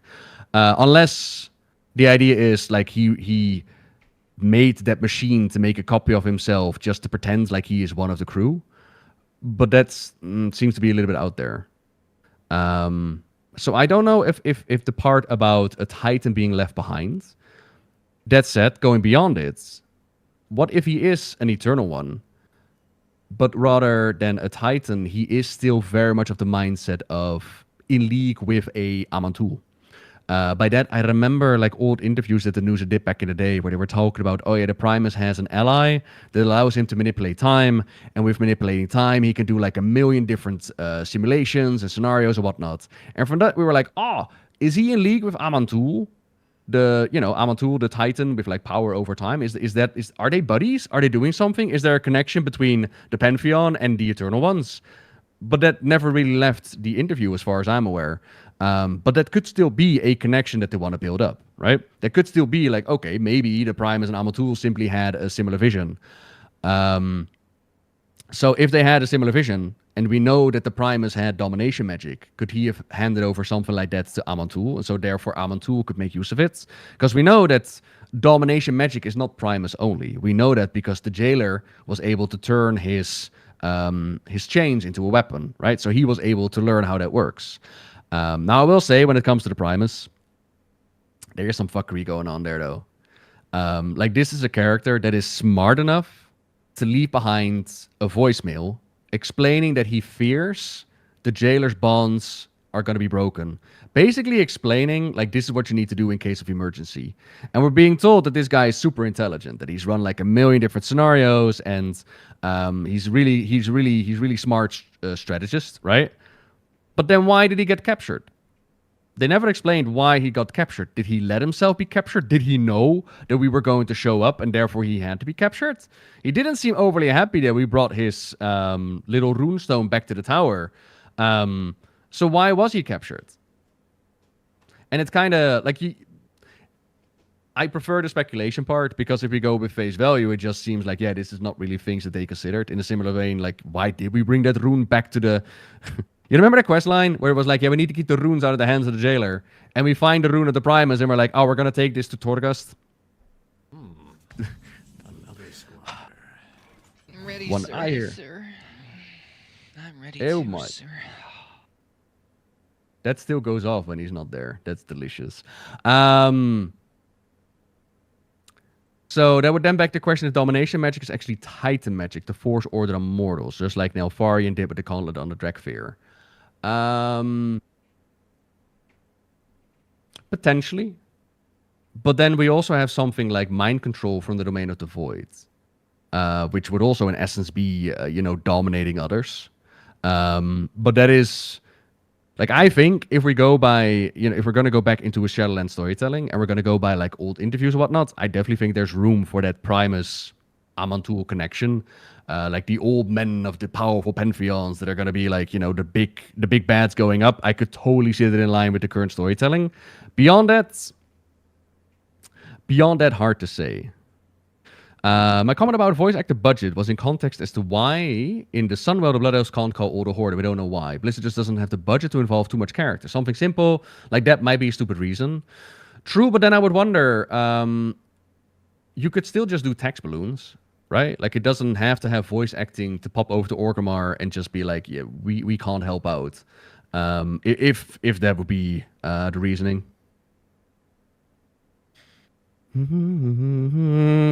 Was Beladar's crystal corrupted by the sword of Sargeras? I remember Anduin implying the crystal turned dark for the first time around the time the sword was plunged. Yeah, so the way I understand it is that the sword plunged into the world, basically shook the blood of the old gods loose, and that then flowed into the crystal, which corrupted it and became the whole power thing for Xal'atath. What's your speculation for the new playable class? Any lore hints or anything you just want to see? Class? I would like them to continue with support classes. Now, I know. But I would just like to see more support classes. I know that they would be super powerful, Mythic Plus and all that, but like a Bard, I'm still a big fan of a Bard. Like a mech suit, little gadgets on the battlefield, that would be kind of cool. But supporting your allies, like I would set us. I like playing the Dancer in Final Fantasy. I like that support role. Although I don't play the Dragon myself, but I would like to see more support roles. Do I think Elune is actually the Winter Queen's sister? What does that mean if the Winter Queen is a puppet made by the Titans? That's a good question. I personally think it is more a metaphorical sister rather than an actual sister. As in, I don't think that they're like twin souls or twin beings. I think it's more in the way that the ancient story about life sending gifts to death. They are bound in a cycle between life and death, and therefore they are sisters from each other. Not sisters by blood, not sisters by creation, but sisters in spirits. But that, I will say, that is personal interpretation. Oh, my chat room went down. Hang on. Factory reset. Keep them hooked. Tauren lore, never gonna have a blizzard. I have hope. Moon's haunted, though. What do I think we'll do with Illidan? Drop cool one-liners. Smirk at the camera. And just be cool all around. It's a really good question. Illidan has always been about stopping the Burning Legion. He's been like the double agent. He's been the character that's been willing to make like the massive sacrifice in order to do what it needs to be done. With a massive ego, which prevented him from trying to ask anybody else for help. But still, he tried to do the right thing in his own way. We do have this whole prophecy thing, which is called Renilush. And Renilush is a prophecy about a big old battle between light and void. And with the Illidan novel, so that's the book that they made for like the introduction of Legion and bringing Illidan back in, Illidan talked to the Naru Zera. And this was before he went to Argus, before he blew her up. He talked to her when he was still working on his early plans with like the Demon Hunters, before we took him out in the Burning Crusade. And in that conversation with Zera, she explained to him that he was like the chosen one. He was going to be infused with the light and he was going to fly across the battlefield. And, you know, the battle with the Burning Legion, kind of cute that you want to stop Sargeras. But the real battle is against the darkness and the void. And reading that, I was like, oh my God, what are they going to do to Illidan? What are you going to do to my boy? And I thought rather brilliantly, they took that expectation and they blew it to pieces, literally, with Illidan going like, I am my scars. And he blew up the Naru and he's like, my destiny is my own. But what's really interesting is that in, I want to say the War Within, or maybe Midnight, there's a Demon Hunter questline. And very specifically, they have taken that moment out of the book and placed it in the game. Which makes me go like, there's no real need for that unless you got further plans with what you were building up back then. And that goes into a prophecy of like a child of shadow and light and like, you know, Illidan flying across the battlefield. Now I will say there are more potentials there. Like you could also say like a Xal'atath is a child of shadow and light, or maybe an Arathor is a child of shadow and light. You know, insert names here. Maybe they're Blizzard. Maybe there's a whole army. You don't know. Happy Friday, Sloot. Vacation has started and the drinks will flow tonight. All right. Hello. Hello. Sorry about that. Not at all. Had to give. Last question for tonight. Should we forget that Wars of Draenor ever happened? Doesn't Yidel have a huge force holy army? Alternate realities are not that accessible. or they shouldn't be that accessible, I should say. So it's difficult to get into touch with her. But I will say, if there was ever a time to bring Yurl and her light army into the storyline, now would have been it. Unfortunately, not so yet. Welcome back. Hello. Yeah, sorry about that. I had to, when the cats need their food, they need their food, man. I want to keep my eyeballs. I don't want them clawed out, so I had to go deal with that. Was there anything outstanding? Did you get questions in? I gotta pop off, man. I think we're good on the questions. What do you mean, Nobbel? Don't you want to stay up until 7 in the morning? It's nearly 2 in the morning. What are we gonna do? Like, I know, brother. We've been chatting for like what, 5 hours? 4? Yeah, 4 hours, 3 minutes on the stream. We started 30 minutes in, so 3.5 hours. That is a. In my mind, I was like, yeah, we'll chat with Nobbel for like an hour, maybe an hour and a half. Yeah. We always think that, and we always end up chatting the night away. It's because I like chatting with you, buddy. All right, man. Same. I appreciate you hanging out a lot. Chat, if you don't know who Nobbel is, he is the god of WoW lore. He is the Loa of lore. I am a guy that has spent way too many videos, many hours on lore. And it sometimes just loses their shit over it. So if you want to know more about the history of Warcraft, by all means, come check out the channel. And thank you very much for having me. Where can people find you? Always a pleasure. Are you actually doing BlizzCon this year or not? Where can people find you, Nobbel? Nobbel87. Typed it into Google or Warcraft lore Nobbel or something like that. You can find me there. Excellent. Am I going to BlizzCon? I would like to. It's just money, right? Finances. So impossible for me to know until, probably like July. I'll make that call, kind of thing. Like I have a hotel room booked. I can grab a ticket. The problem is, hotel is $250 a night. Flight is flight is like $1,000. So it's a lot of money, man.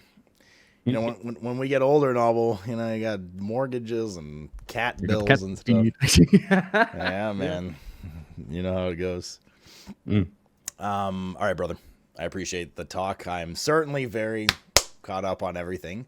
And yeah, chat, say bye to Nobbel. If you want to check him out, Nobbel87 on Twitch, on YouTube, on OnlyFans. He's got it all. 2 eggs out of the same carton.